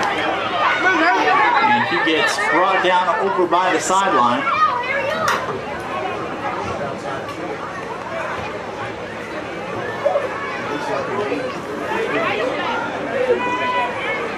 Gain of about 3 on that play. We'll see where the ref spotted officially. South Fulton would have gained about 3 on that play. So 2 or 2nd and 7 for South Fulton. Red Devils.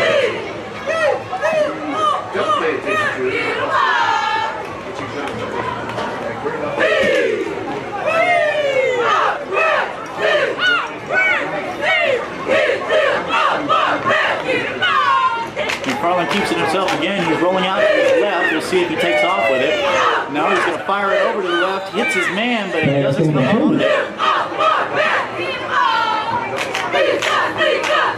Intended for number 1, Jonathan Dahl. It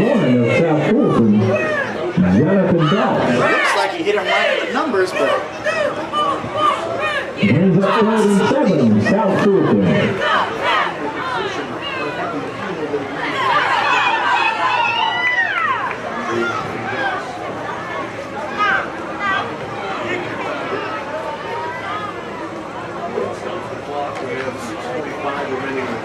.45 remaining in the third.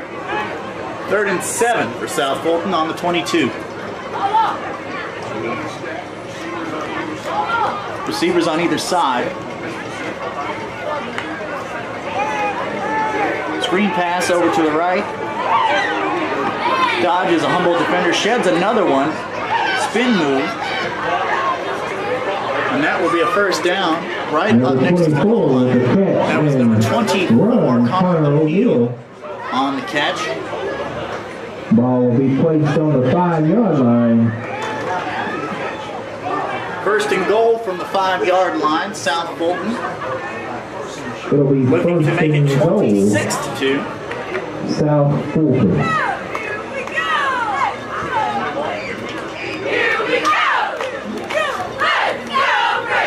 Pair of receivers. A handoff up the middle. And tackle made by number 8, Tobias Bell for Humboldt. And doesn't look like there's going to be a gain on that play. Perhaps even a loss. A loss of 1 on that. So 2nd and 6 for South Fulton. 2nd and 6, South Fulton. 2nd and goal technically, but 6 to go.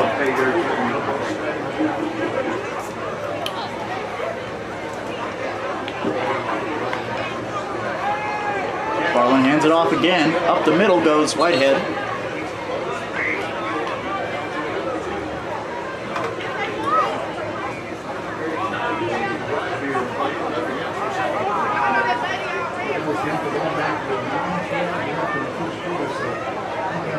3rd and 3 now. And another handoff. Whitehead sweeps out left, dives for the pylon. Looks like he got it. Number 20 into the end zone.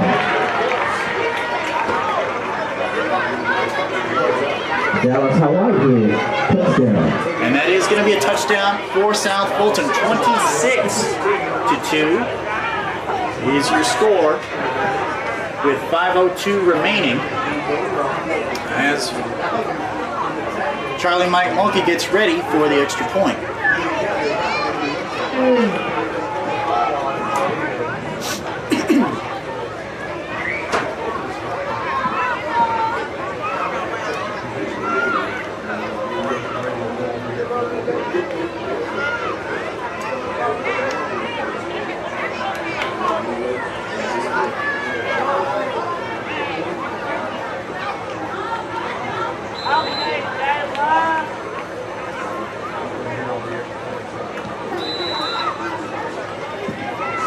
And the extra point is good, so 27-2 for now. 5 minutes and 2 seconds remaining. The score 27-2. South Fulton.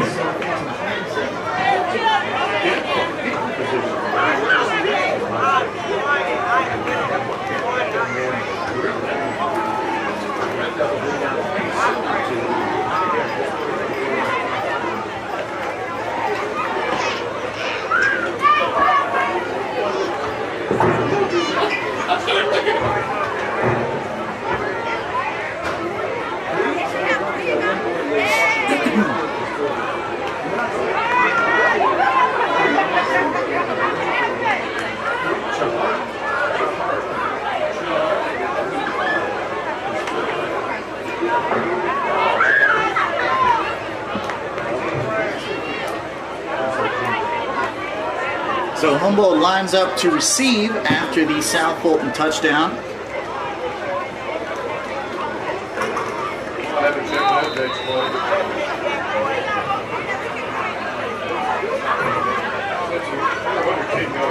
Pre-Claudery sends it off.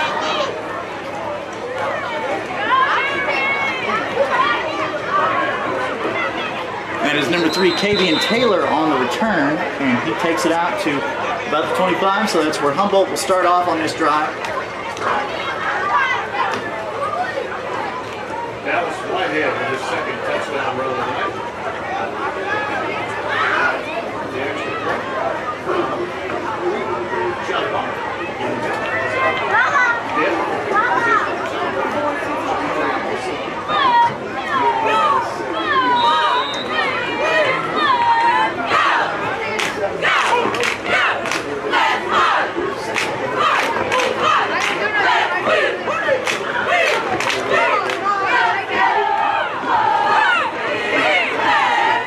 First and 10 for Humboldt at the South Fulton 27. Taylor reaches once again for a high snap, hands it off to Jones, and he's off to the races. Gets taken down around the 37. That carry was by Jeremiah Jones. We'll see if that's enough for the first. I expect it will be. It is indeed, so it's first and 10 on the 38 for Humboldt. A quick first down.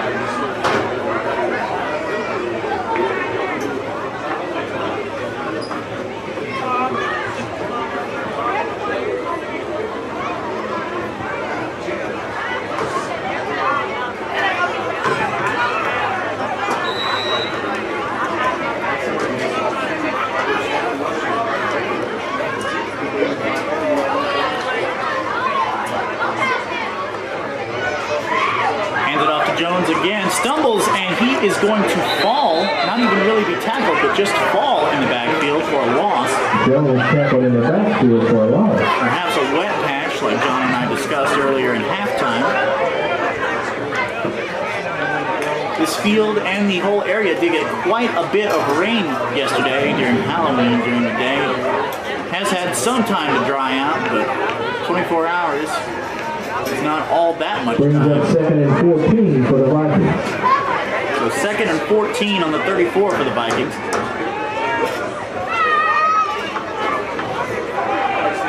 Taylor looking to his left, tosses it over, great snag. That pass is caught by number 4. Campbell, the sophomore. Tyon Campbell for a Vikings first down. Great connection from Taylor to Campbell, and that's going to be a Vikings first down as they cross over into enemy territory.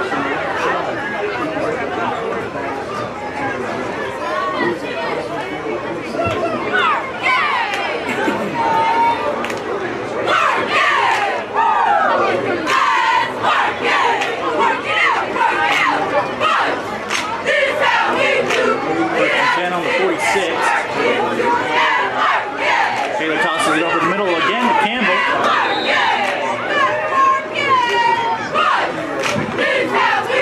Pass complete to Campbell. About 4 on that checkdown pass.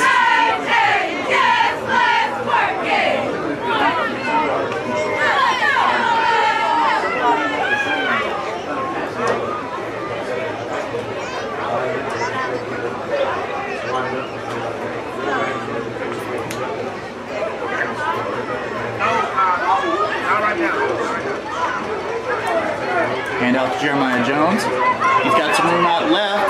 Beats a couple defenders.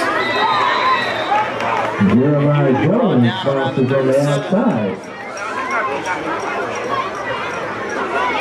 I can get you another one. Okay.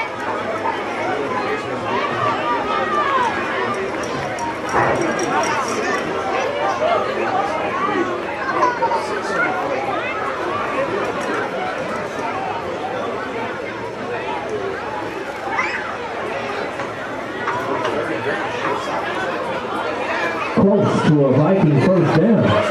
Very nearly a first down, but just short, so 3rd and 1 on this play.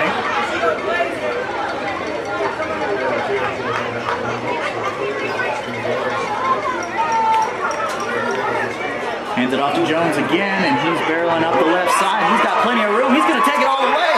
Jones has daylight, and he's going to take it all the way. Vikings touchdown of the night. Jeremiah Jones makes it 8-27.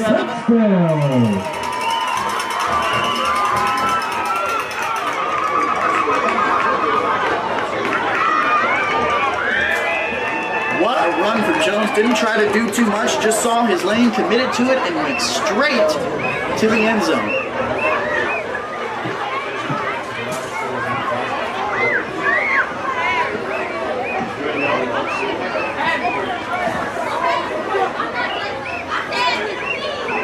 So we'll line up for the extra point attempt, Humboldt's first attempt of the night.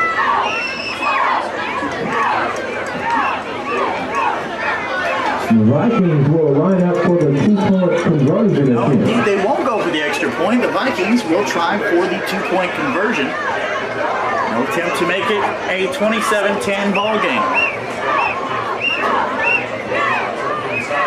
Champion back in the backfield.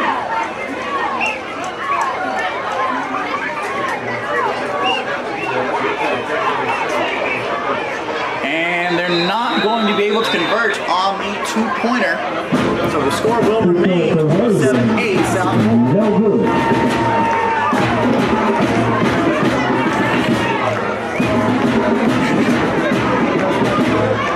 Humboldt has scored their first touchdown of the evening with 1:37 left to play in the quarter. Just joining us, you are watching Humboldt Vikings take on the South Red Devils here at Humboldt High School in this Humboldt night. The final game of the season, the regular season. Shane Walker going in for Seth Wilkerson. John Pilkington down there on the sidelines. Unfortunately, having some mic difficulties. So, haven't heard from John as much as we'd like to tonight.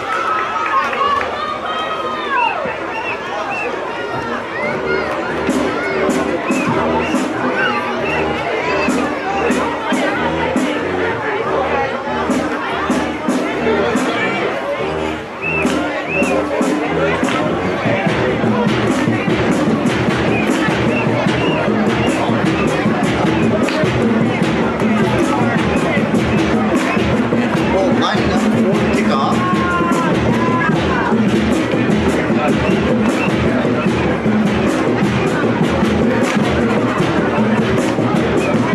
Weather has, temperature has dipped quite a bit since opening kickoff tonight. The weather had telling me 7 degrees and a slight lift in the air.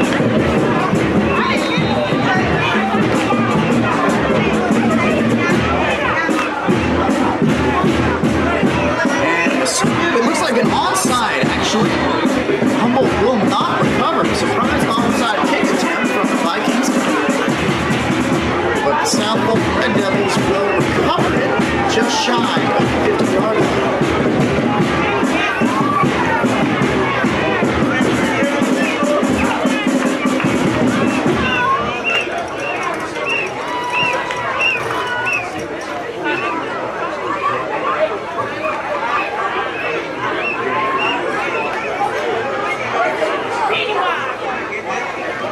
Aggressive call. Humboldt trying to be onside kick. But it doesn't quite pay off, and it's 1st and 10 for the Red Devils. Hands it off up the middle to Whitehead, and that would be a gain. Of what looks to be about 7 or 8 yards.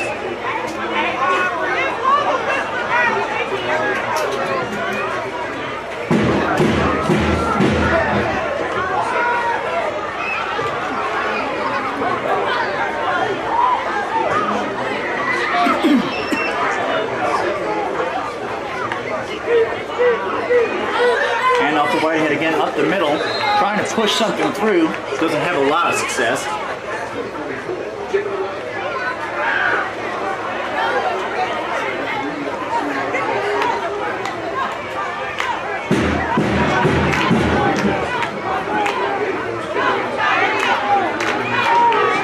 Third and 3 for the Red Devils. So for South Fulton.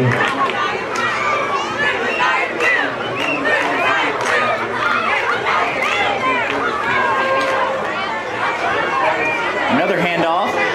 Whitehead up the middle. And gets quite a bit more on that run. And 1st down. So that'll be a 1st down Red Devils. Let's see where they spot the ball.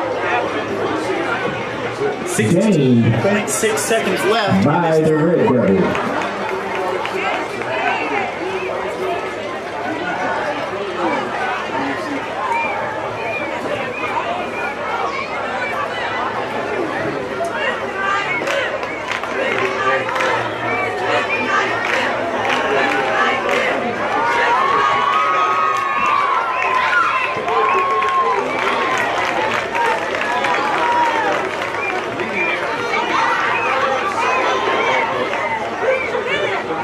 And that's the end of the third, folks. The score, 27-8. On the third quarter. We'll take a quick break here from some more of our partners here on Viking Sports On Demand, and we will be right back to jump into the final quarter of this homecoming contest.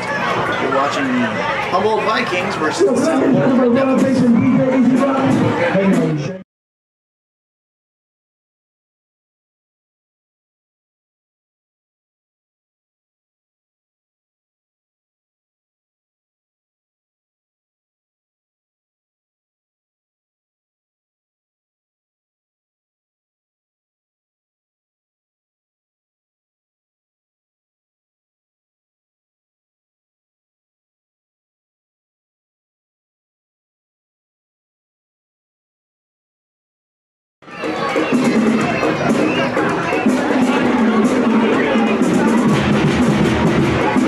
Back at Humboldt Junior Senior High School. Just about to come into play for this final quarter of action. Your score, South Fulton 27, Humboldt 8.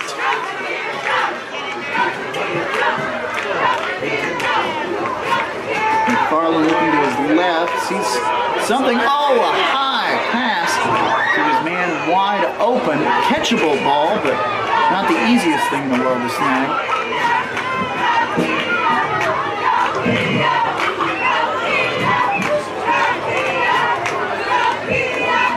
Pass intended for number 6 of the night. Knight who's taking turns alternatively in the backfield and out as a receiver. Handoff down to Whitehead up the middle. Gain of about 2 perhaps.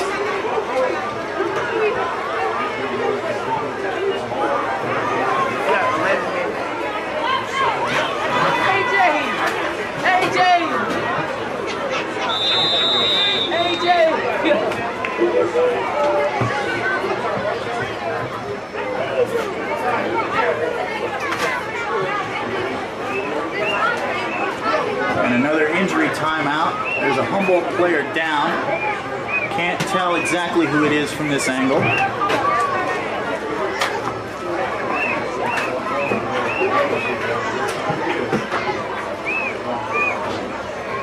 And we certainly hope it's nothing severe.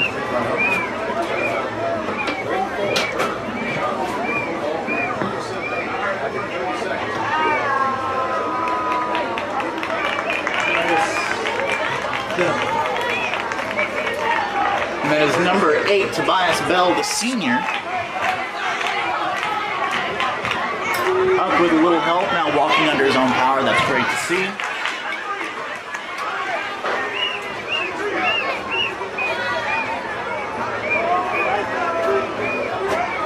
All right, we got John Pilkington up here in the booth. You figured you'd just come up here and hang out for a little while? Yeah, it's cold as you said. I know, yeah. That shoe, man. That's right. All right, another handoff to Whitehead, stuck in the backfield. Now he's heading backwards, and that's going to be a loss, surely. Great play. They allow for 2 on the play.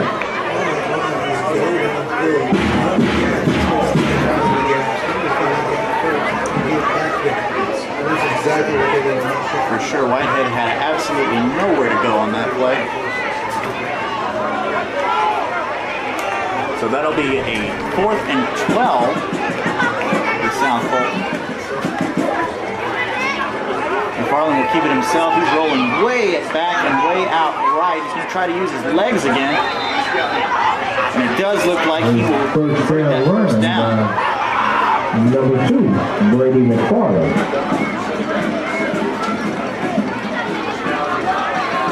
Going to be a first down, South Fulton. Once again on the legs of Brady McFarland. He's showcased those plenty of times today.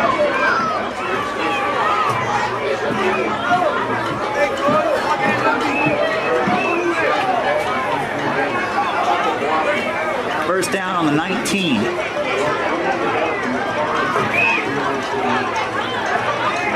Hands it off. Whitehead up the middle.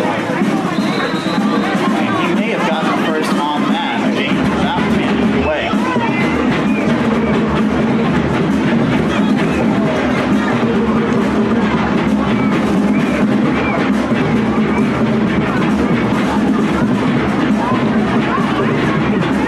Flag on the play.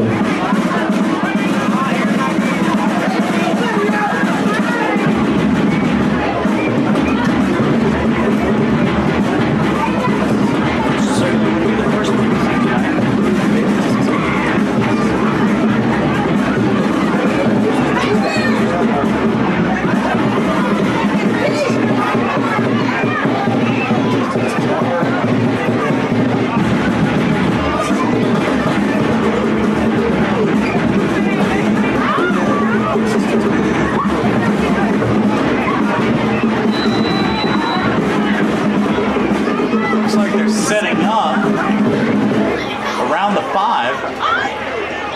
And there's a flag in the air.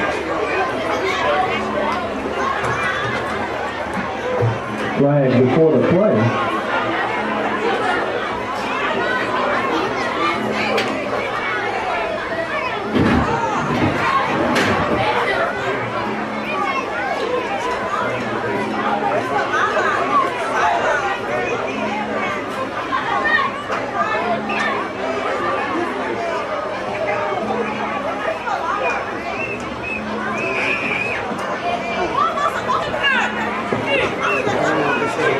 Until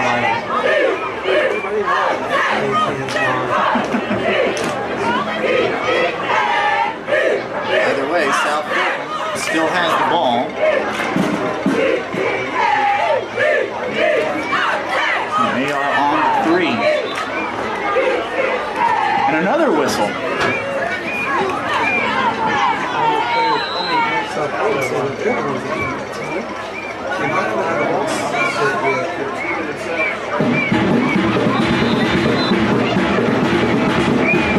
Touchdown. South Fulton. This organization going on towards the goal line.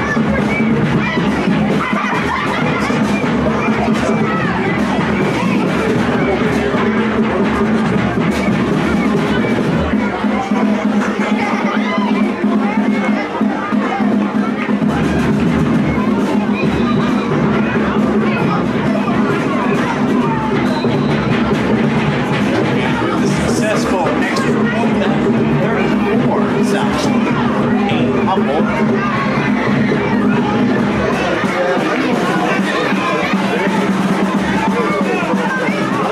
And the play is here.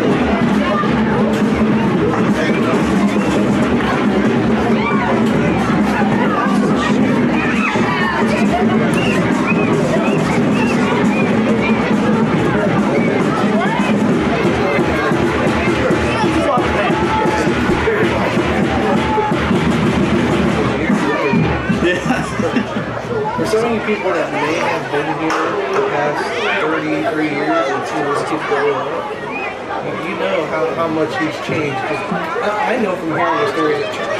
That's how I know how much he's changed. He is a very, missing him tonight, but we're glad to have you. Well, I am glad to be here, John. I'm glad to have you up here in the booth with me. Yeah. Maybe not with me up here. Seth does a better job than I do. Well, I would be glad to come out. Seth and I actually talked before he left here about doing some basketball. Kick is away, South Fulton, and there is a whistle as the ball is in the air. I did not see one either. I'm seeing something over there behind the 40-yard line on the far side, but that could be a lead.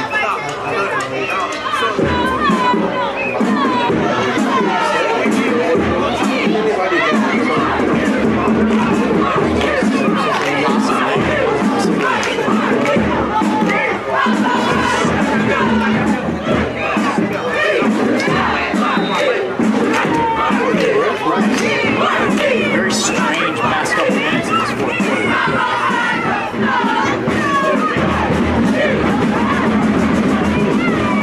And a big return from Humboldt. He's got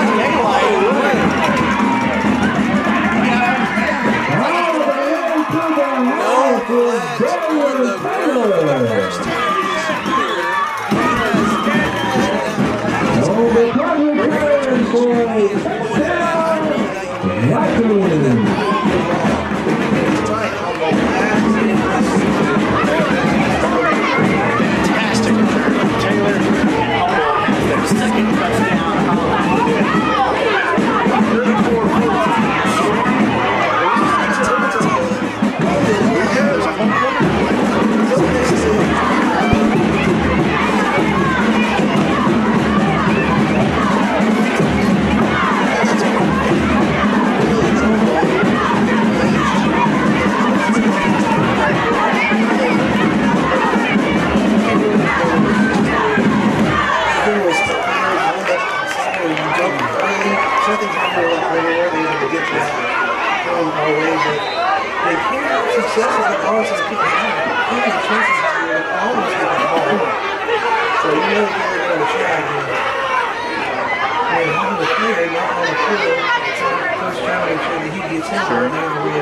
Humboldt lining up for the two-point conversion again. Got 5 seconds left on the play clock. Putting his hand up in the backfield. Gotta start going. 3, 2. Just avoiding the delay of game, or did they? There is a flag.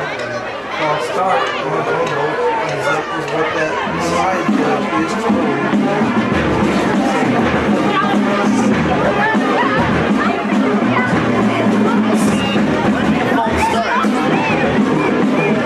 In this football league.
coming. You can't bank on that.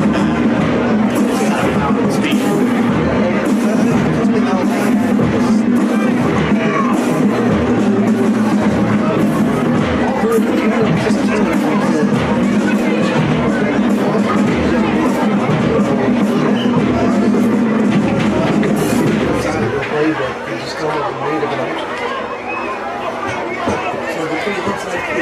Humboldt, really the only option we have with only 10 minutes to go.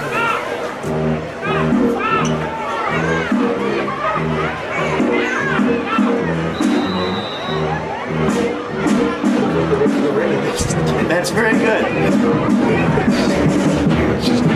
On 5, I think it's 2 for the man. You are correct. That is.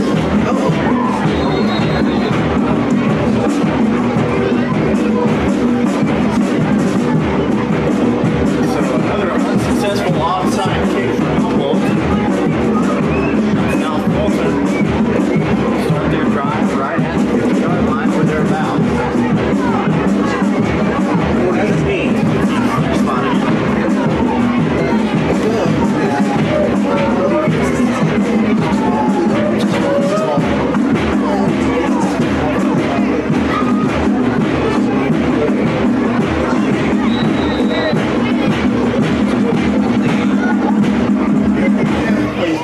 Play around with if you want to go here, and then get some plays in before playoff time because South Fulton is going to make a playoff. Another quarterback keeper.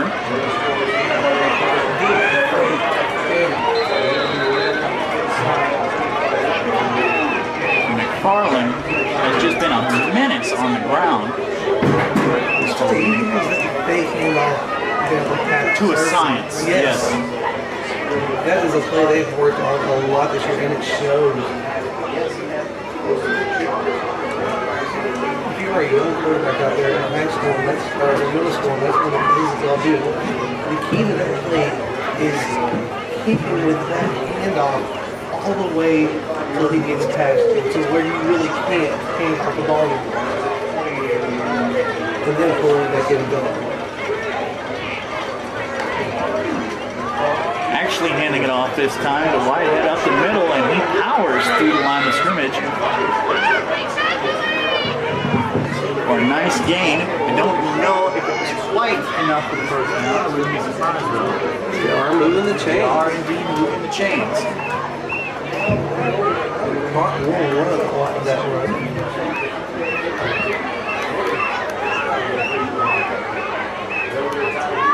They are stacking their boxes in. Another run up the middle. Oh man. Yeah. It's always a possibility when everyone's bunched up like that. Yeah. I mean, this is just offensive line for South Fulton. Even though there's a even though the defense is bunched up in that block, they're able to create that hole. Just goes to show you that they have. And you look at some of those players; they are a little bit taller, a little bit bigger than some of our guys. And able to just push that front line and create the hole they need. Like that, as you're saying. And that's going to be a South Fulton touchdown. Tough to tell in all that scramble who exactly got it. I wouldn't be surprised if it was Whitehead. Yep. Next door is saying that it was Whitehead. All right, well that'll be 40-14 South Fulton as they line up for the extra point. Yeah, they just have that one blocker there just pushing this down, and Whitehead, all they have to do is just follow that blocker. Extra point is good. That's what I call it in the first quarter. Sometimes I like to call it 19th century football. Pretty forward pass. Just jam it right up the middle, like almost rugby. Man.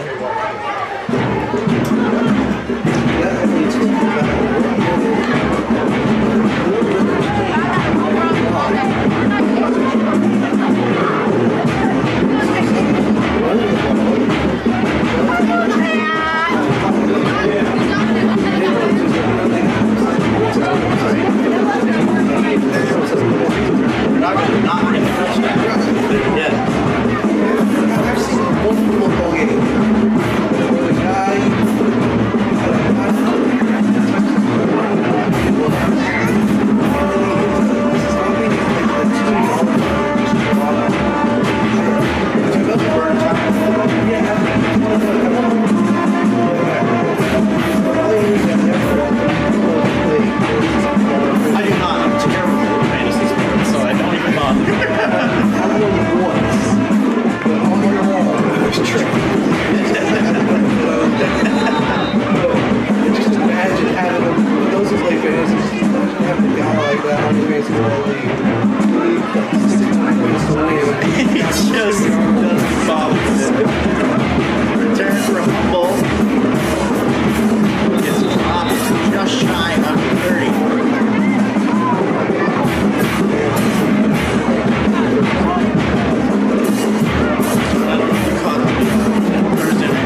I mean, you see it how he is.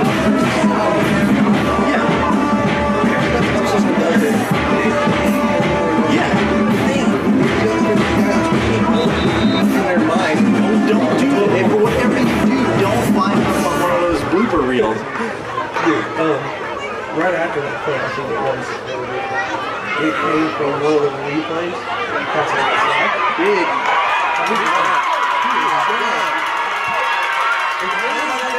Those openers tonight, and they just haven't worked in the first half. But this second half really is working for Humboldt. That is Kylan Richmond burning down the right sideline for the whole touchdown. Kylan Richmond.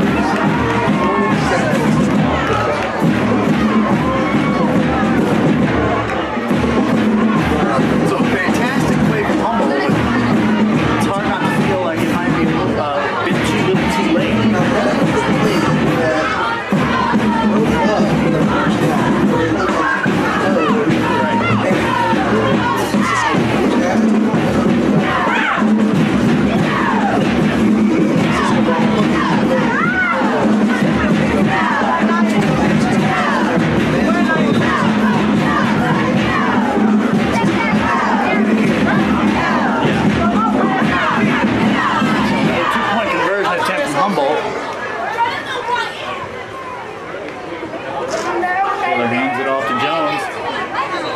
Push something up the middle, and I think they were successful. Indeed, so you're scoring 41-22 South Fulton. Defense needs to come with the stops because that is twice your offense has come up with a touchdown. I don't know if South Fulton is putting any difference in the plan just for quarter. I'm not sure.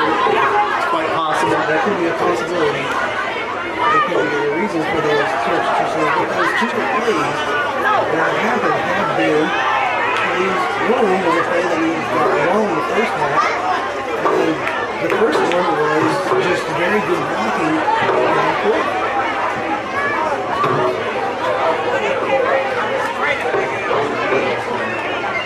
Well, wouldn't be surprised for another onside kick attempt from Humboldt. Now, I'm wondering, the last three have been really proceeded. You gotta kind of get a little bit of a bump on there. I'm wondering if this kicker, we haven't found him all over. He's been back and forth. Pretty much half the season he's been kicking. I wonder if he just...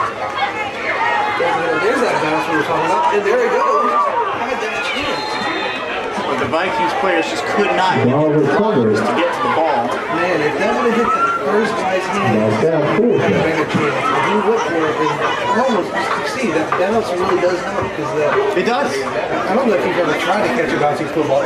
Yes, I have. It's a nightmare. It is a nightmare. But that was a very good kick up that one, man. Number 13, who is... It is a freshman, so he has 3 more years to get that.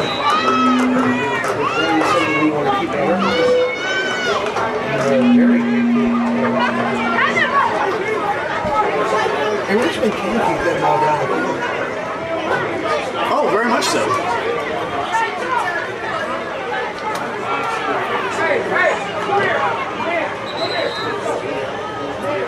And another run up the middle for South Fulton.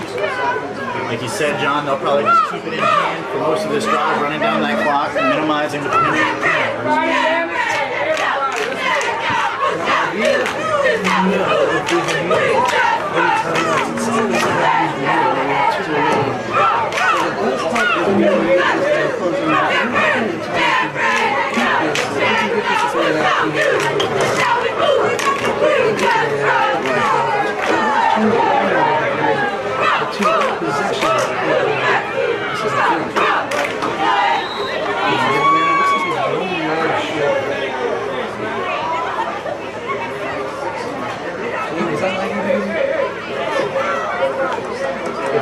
Was that Whitehead? Was that running? I believe so. It's hard to tell when they clump up like that, but Whitehead's been the go-to man on the ground. for pretty much this whole game, aside from the brief period where they had Knight back there. Looks like the Knight is back in.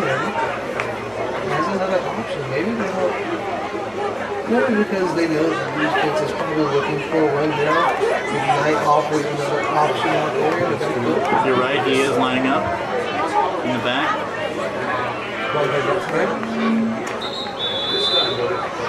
Man, if you see that, number 55, the lineman was all the way to our backfield. They have some kind of system there where they just are one after another to create that long. 41-22 your score. Game not completely out of reach, but it is time to really start moving. 7 minutes left too. You gotta get a quick stop made. The boys are looking to create that in some way. And you can see that South Gibson took a long time ago to take some of that clock off. Farland keeping it himself, rolls out right, finds his man, number 1. That is Jonathan Doss on the reception, and he's brought down around just shy of the 20-yard line. 21 perhaps.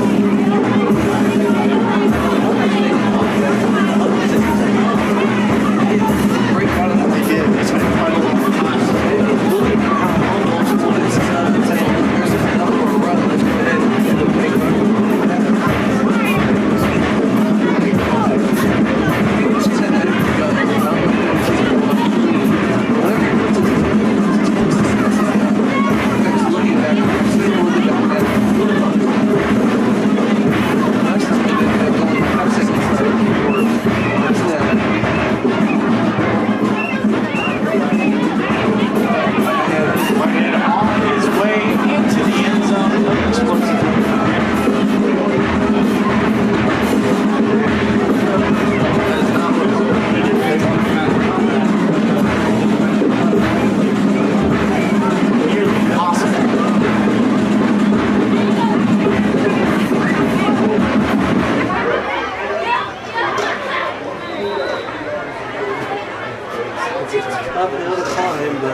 Side.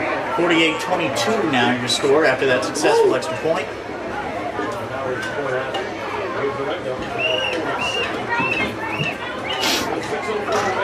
We'll take another quick break, give some spotlight to our partners, and we'll be right back watching Humboldt versus South Fulton.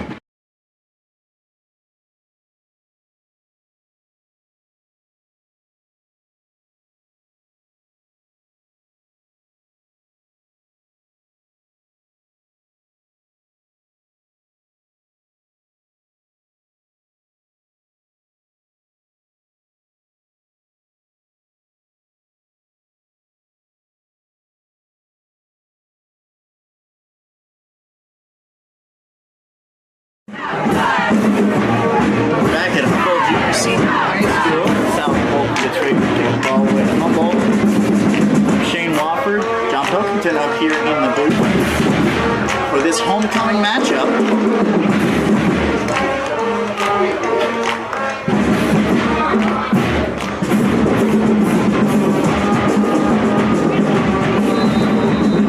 Nobody can say the band hasn't been enthusiastic in this homecoming night.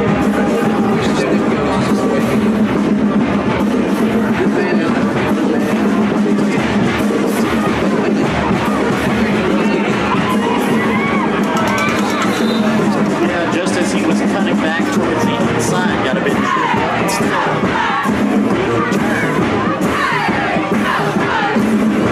sure was a trio. Glad they called him when I first came down there because he was so confused. I had a teacher one time. I'm the youngest of 3. I had a teacher one time, senior year of high school. She calls my name and she looks at me and said, "You're the last one, right?" She retired that year. I'm not even joking. You tag teamed her. Like she's like, "You're the last one." Yes, You were the closer to finish your career off. This is crazy because like a teacher knows to do that too. Is there a pattern? Yeah. 1st and 10 for Humboldt on the 47. Taylor tosses out to his right. Finds number 1, Kendrick Taylor.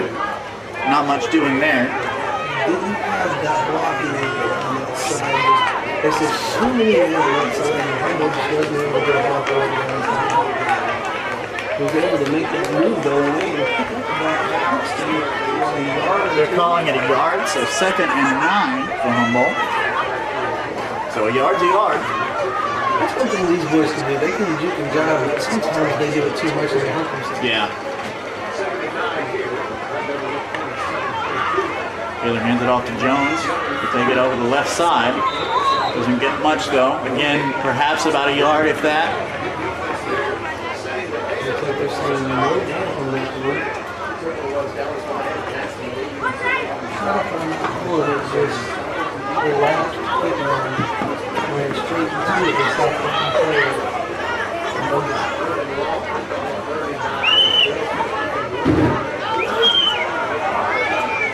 I think that's one of the passes here.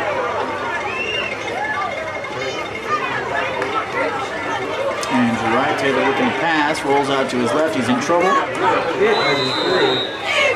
And he was lucky that ball wasn't grabbed on the way down.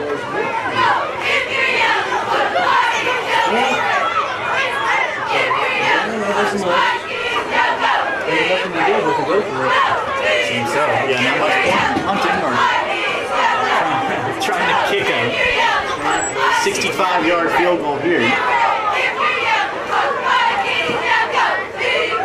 4th and 9 for Humboldt on the 48.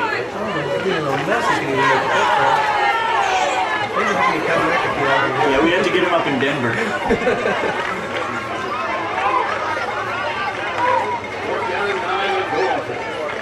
Taylor, everybody on the goal route. Hail Mary, and it is snagged. I believe that is McKnight that came down with that one, number 6 for South Fulton. Brady McFarland.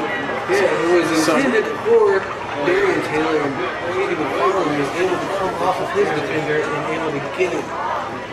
So not only can Brady McFarland pass, and not only can he run, man, that's catch. That 6'2" kid can catch.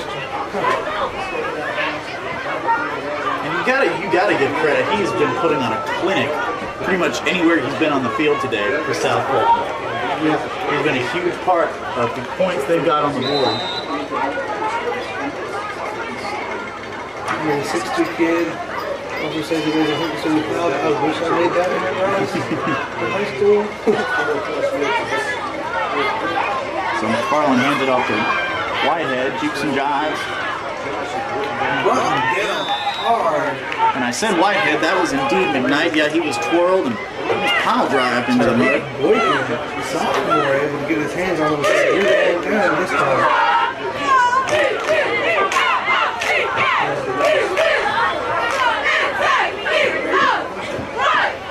We didn't get to talk about that. He didn't push him with his hands. He actually got a hold of him with his hands. And that's something that defense has learned throughout this year is you can't just hit him. This isn't a two-hand punch. You've got to wrap him up and bring him down. And he was so perfect.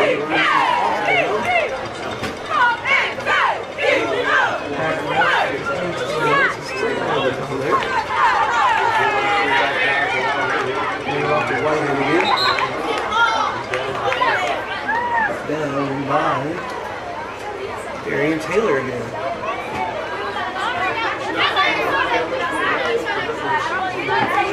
I don't know if you just felt that. It looked like the wind just came through here and dropped him out. Yeah, for sure.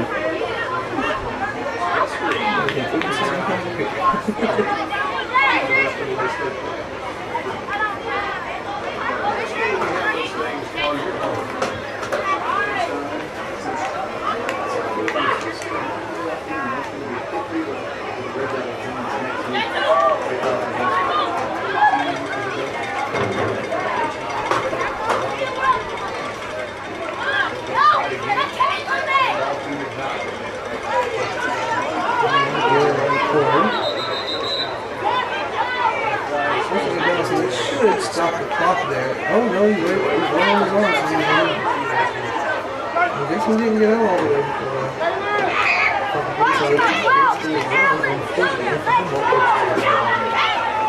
Well, they're not running again, so maybe not. Is there a flag? I couldn't see one. Yes, Grayson is on the defense. That would be on that first down once they move this ball. And the clock will resume on the ref's whistle because the sideline ref signaled that it was called dead when he stepped in the back. 2:34 left to go. Clock is now running.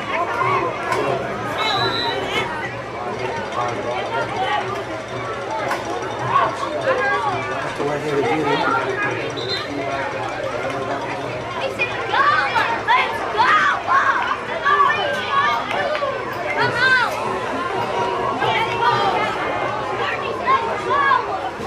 And you can just see we're at 2 minutes till midnight on this season. Not long now, just going through the motions. I will say something though, these boys have fought hard all year long. Come up last year winless. Right. To get 3 wins this year. And some good contests against some other teams.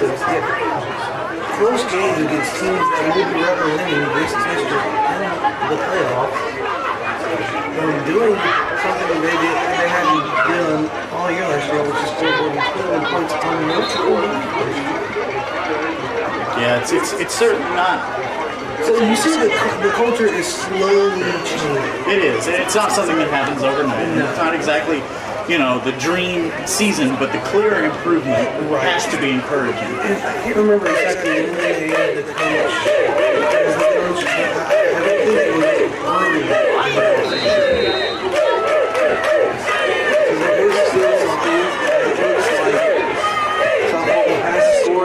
Again, his number 56. 54-22 to score now. 56 would be Tim Davis. Tim Davis. His first touch of the night. They've enlisted his whole line. Maybe they don't call playing here, or maybe perhaps they just put him in the backfield just to get him some reps. Could be.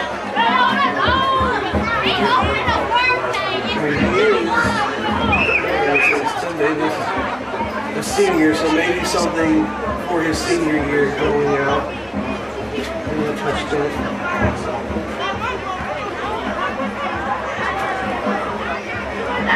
Yeah, this is a slow. I would say it's a slow process.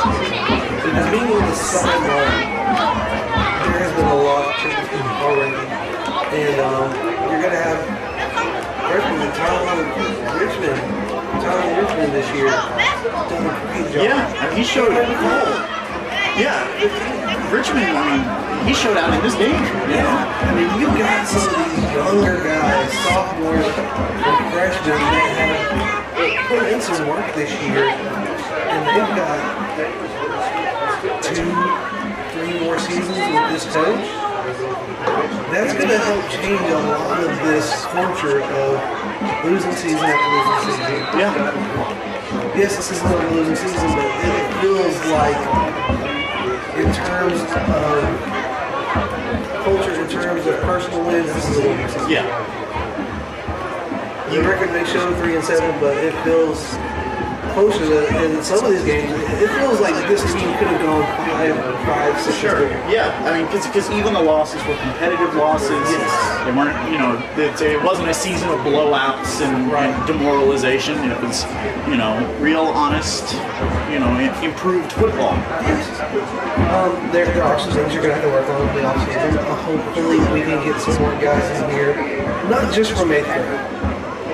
I want to see some guys that maybe have thought about football, but maybe didn't have the self-confidence.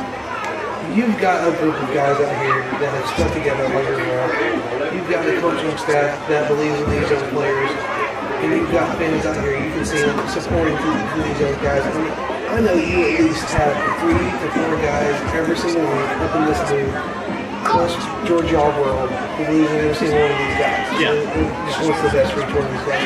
So if you want to try out next year, or join the team next year, and you're a high school kid, we talked about it in one of our games. The difference in one of our games this year is not like it was the number of players. Yeah. We just ran out of speed. That's what happens when you have a smaller team. Oh, depth matters. Yeah, it matters. And injury bug hit us in the middle of the season, beginning and middle of district play, and that hurt. Well, if we have some of these younger guys come out here, and we have some more guys coming up next year, I would love to see this team grow. Yeah, and it's like you were talking about the culture. It just contributes so much. Like I said, I never played football, but I was an athlete. I was on the tennis team. It's just being out there with your guys and just having that feeling of growth and new faces is just so we're losing 8 guys this year. empowering. Yeah. And nothing feels better than messing up but having guys behind you just a little bit. Having guys that know what you're capable of. 45 seconds with a running clock. 54-22 South Fulton is your score. And it's looking like that's how it's going to end up. Well, Coach Williams, I hope you're watching this back. You've done a great job this year. You've done maybe not only what we were in the first year, but much improvement. All the players, from top to bottom, and I'm ready for next year. Yeah. What I've seen from this season, it makes me ready. Come out next year, guys. 85 still watching it. See, that shows that even though this game is not on Humboldt Lake, you still got 85 people watching. Yep. On all our connections. That shows that there are people behind you. And we thank every single one of you. 85 still watching. We want to thank every single one of our supporters, our sponsors, all through this season. Something's going on. Yeah, I can't quite ascertain what the situation is.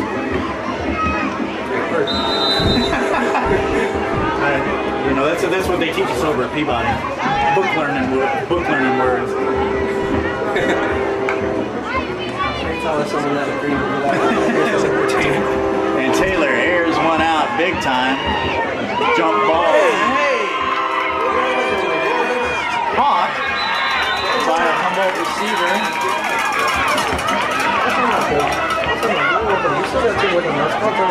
It is number 2, Darian Taylor. All right. Why not? Let's get one more score in before the end of the season. 24 seconds left. That's plenty of time for it. Yeah, it looks like coaches calling timeout saying, hey, look, time to get another score. And who was that? Number 4? On the reception, it was Darian Taylor. No. Yeah, Tyrone Campbell, number 4, was backing on that play. A very good pass. Oh, he does have QB and LB beside his name. That's the first time I've seen that. That's the first time he has thrown a ball this season. That's what you see in these late minutes of late season games. For a young man that got injured earlier this season, he has been a sure linebacker supporting quarterback, and he has done an exceptional job out there getting good reps and being really a sure hand. Yeah. As a quarterback, you want somebody that, if you throw the ball to, it's kind of guys they're going to protect him. Great job doing quarterback right there. Coming down with it in the back of the end zone, Darian Taylor from Kyle Campbell, and that is a touchdown for the Humboldt Vikings. Hey, show him good. Still got another year. I think he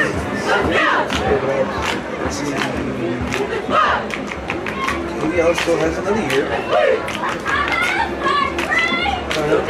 Still has 2 years.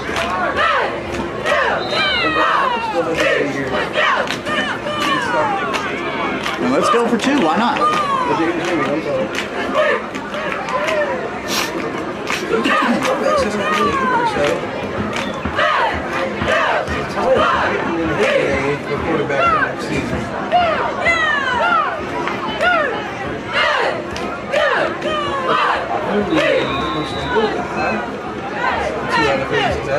Not sure if that slipped out of his hand or something because that wasn't even close to.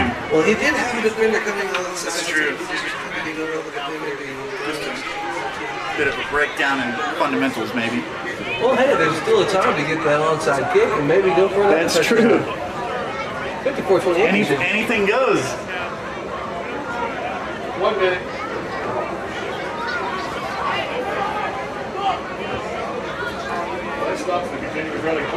So, hey, another thing I see all year long, these guys are still fighting for their stuff. Yeah. Not giving up. Love it. Yeah, those were full effort plays for sure. And it paid off. I do not know. I know Peabody. They do have. I'm trying not to say dude on the air, but there we go. But they do have season seats, don't they? Yes. I'm wondering if something like that. If you are interested in get in touch with George Yarborough at the school, maybe he'll be able to tell you if he's available. Yeah, if I'm not mistaken, that's something Peabody started when we say we when like I still go there. But I understand. when they built the new stadium, Walter Kilser Stadium over at school. We had some friends here tonight from Peabody. This is about midway. Like her come tonight because Peabody had their last game of the season last night. Oh, okay. And a very close game against I think it's last night. Just saw them there a little bit late in the game. We had a good game. I'm always at this.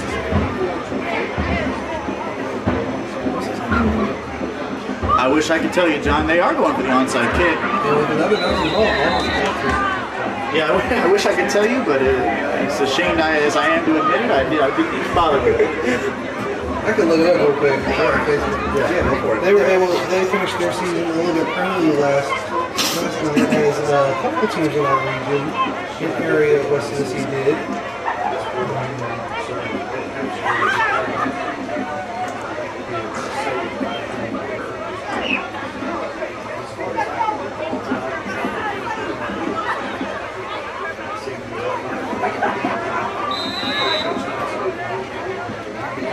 So another onside kick attempt for Humboldt comes up for naught, and South Fulton will start a drive around the 50-yard line. Don't mean to be presumptuous, but I would expect to see a meal. It looks like the victory formation there for South Fulton.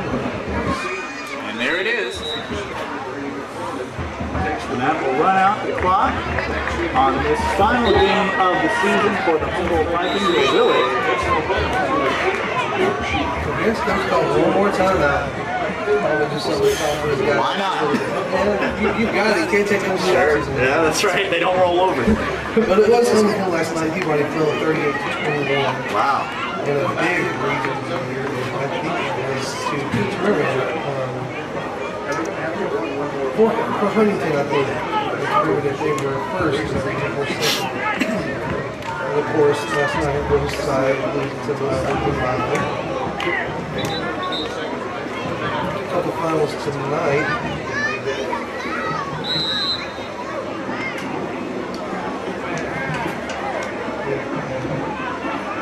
Hall closes out the regular season with a big win against Cleveland, 49-14. And the clock strikes 0, and that will be the official end of this one. And that's the game, folks. Your final score, 54-28. I'd like to wish senior cheerleaders Again, another good thing that's come out of this game. Well, girls did a good job last senior make good plays cheerleading at the end of this game. competition. It's at halftime with only 2 points. You Thank you, lose girls, this for the game. hard work you put in. Tell That's your something you coach, can Miss take away from Pettigrew, this game. I'd like to thank you, girls, for being good representatives The at season on that Humboldt Junior Senior High School in cheer. we've been a team that going down a half dozen districts. Yeah.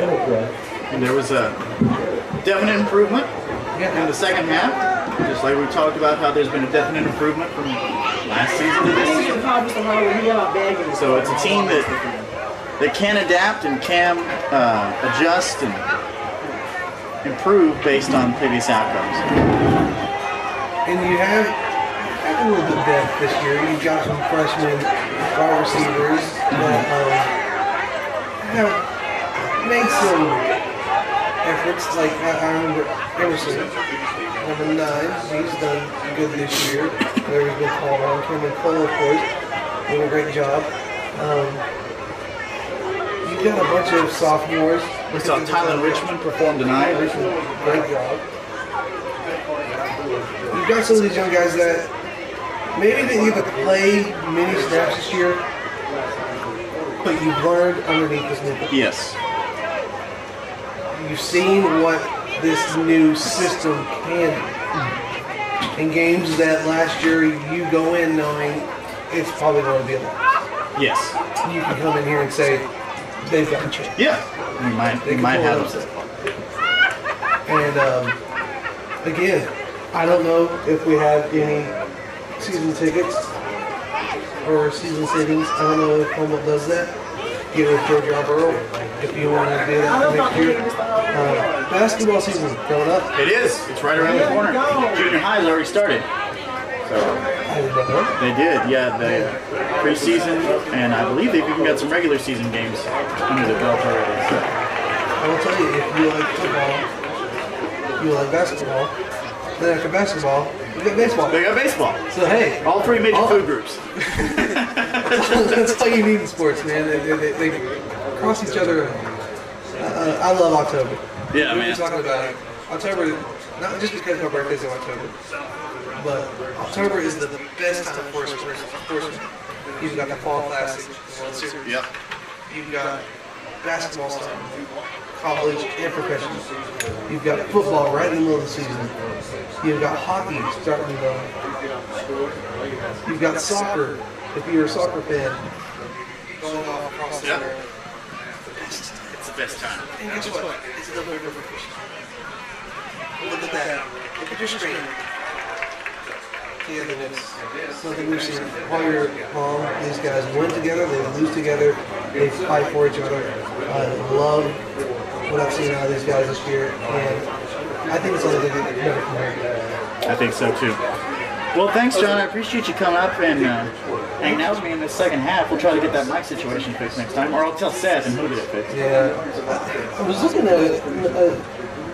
I'm wondering if it's a different mic than we've used before, because it has a label on it and it looks. I can't remember if we used this mic or if we used a different mic. I'm wondering if it could be something. It's also wireless, and they can always be finished. Yes, I remember going down to, I think it was Memphis, that great win that Humboldt had in Memphis.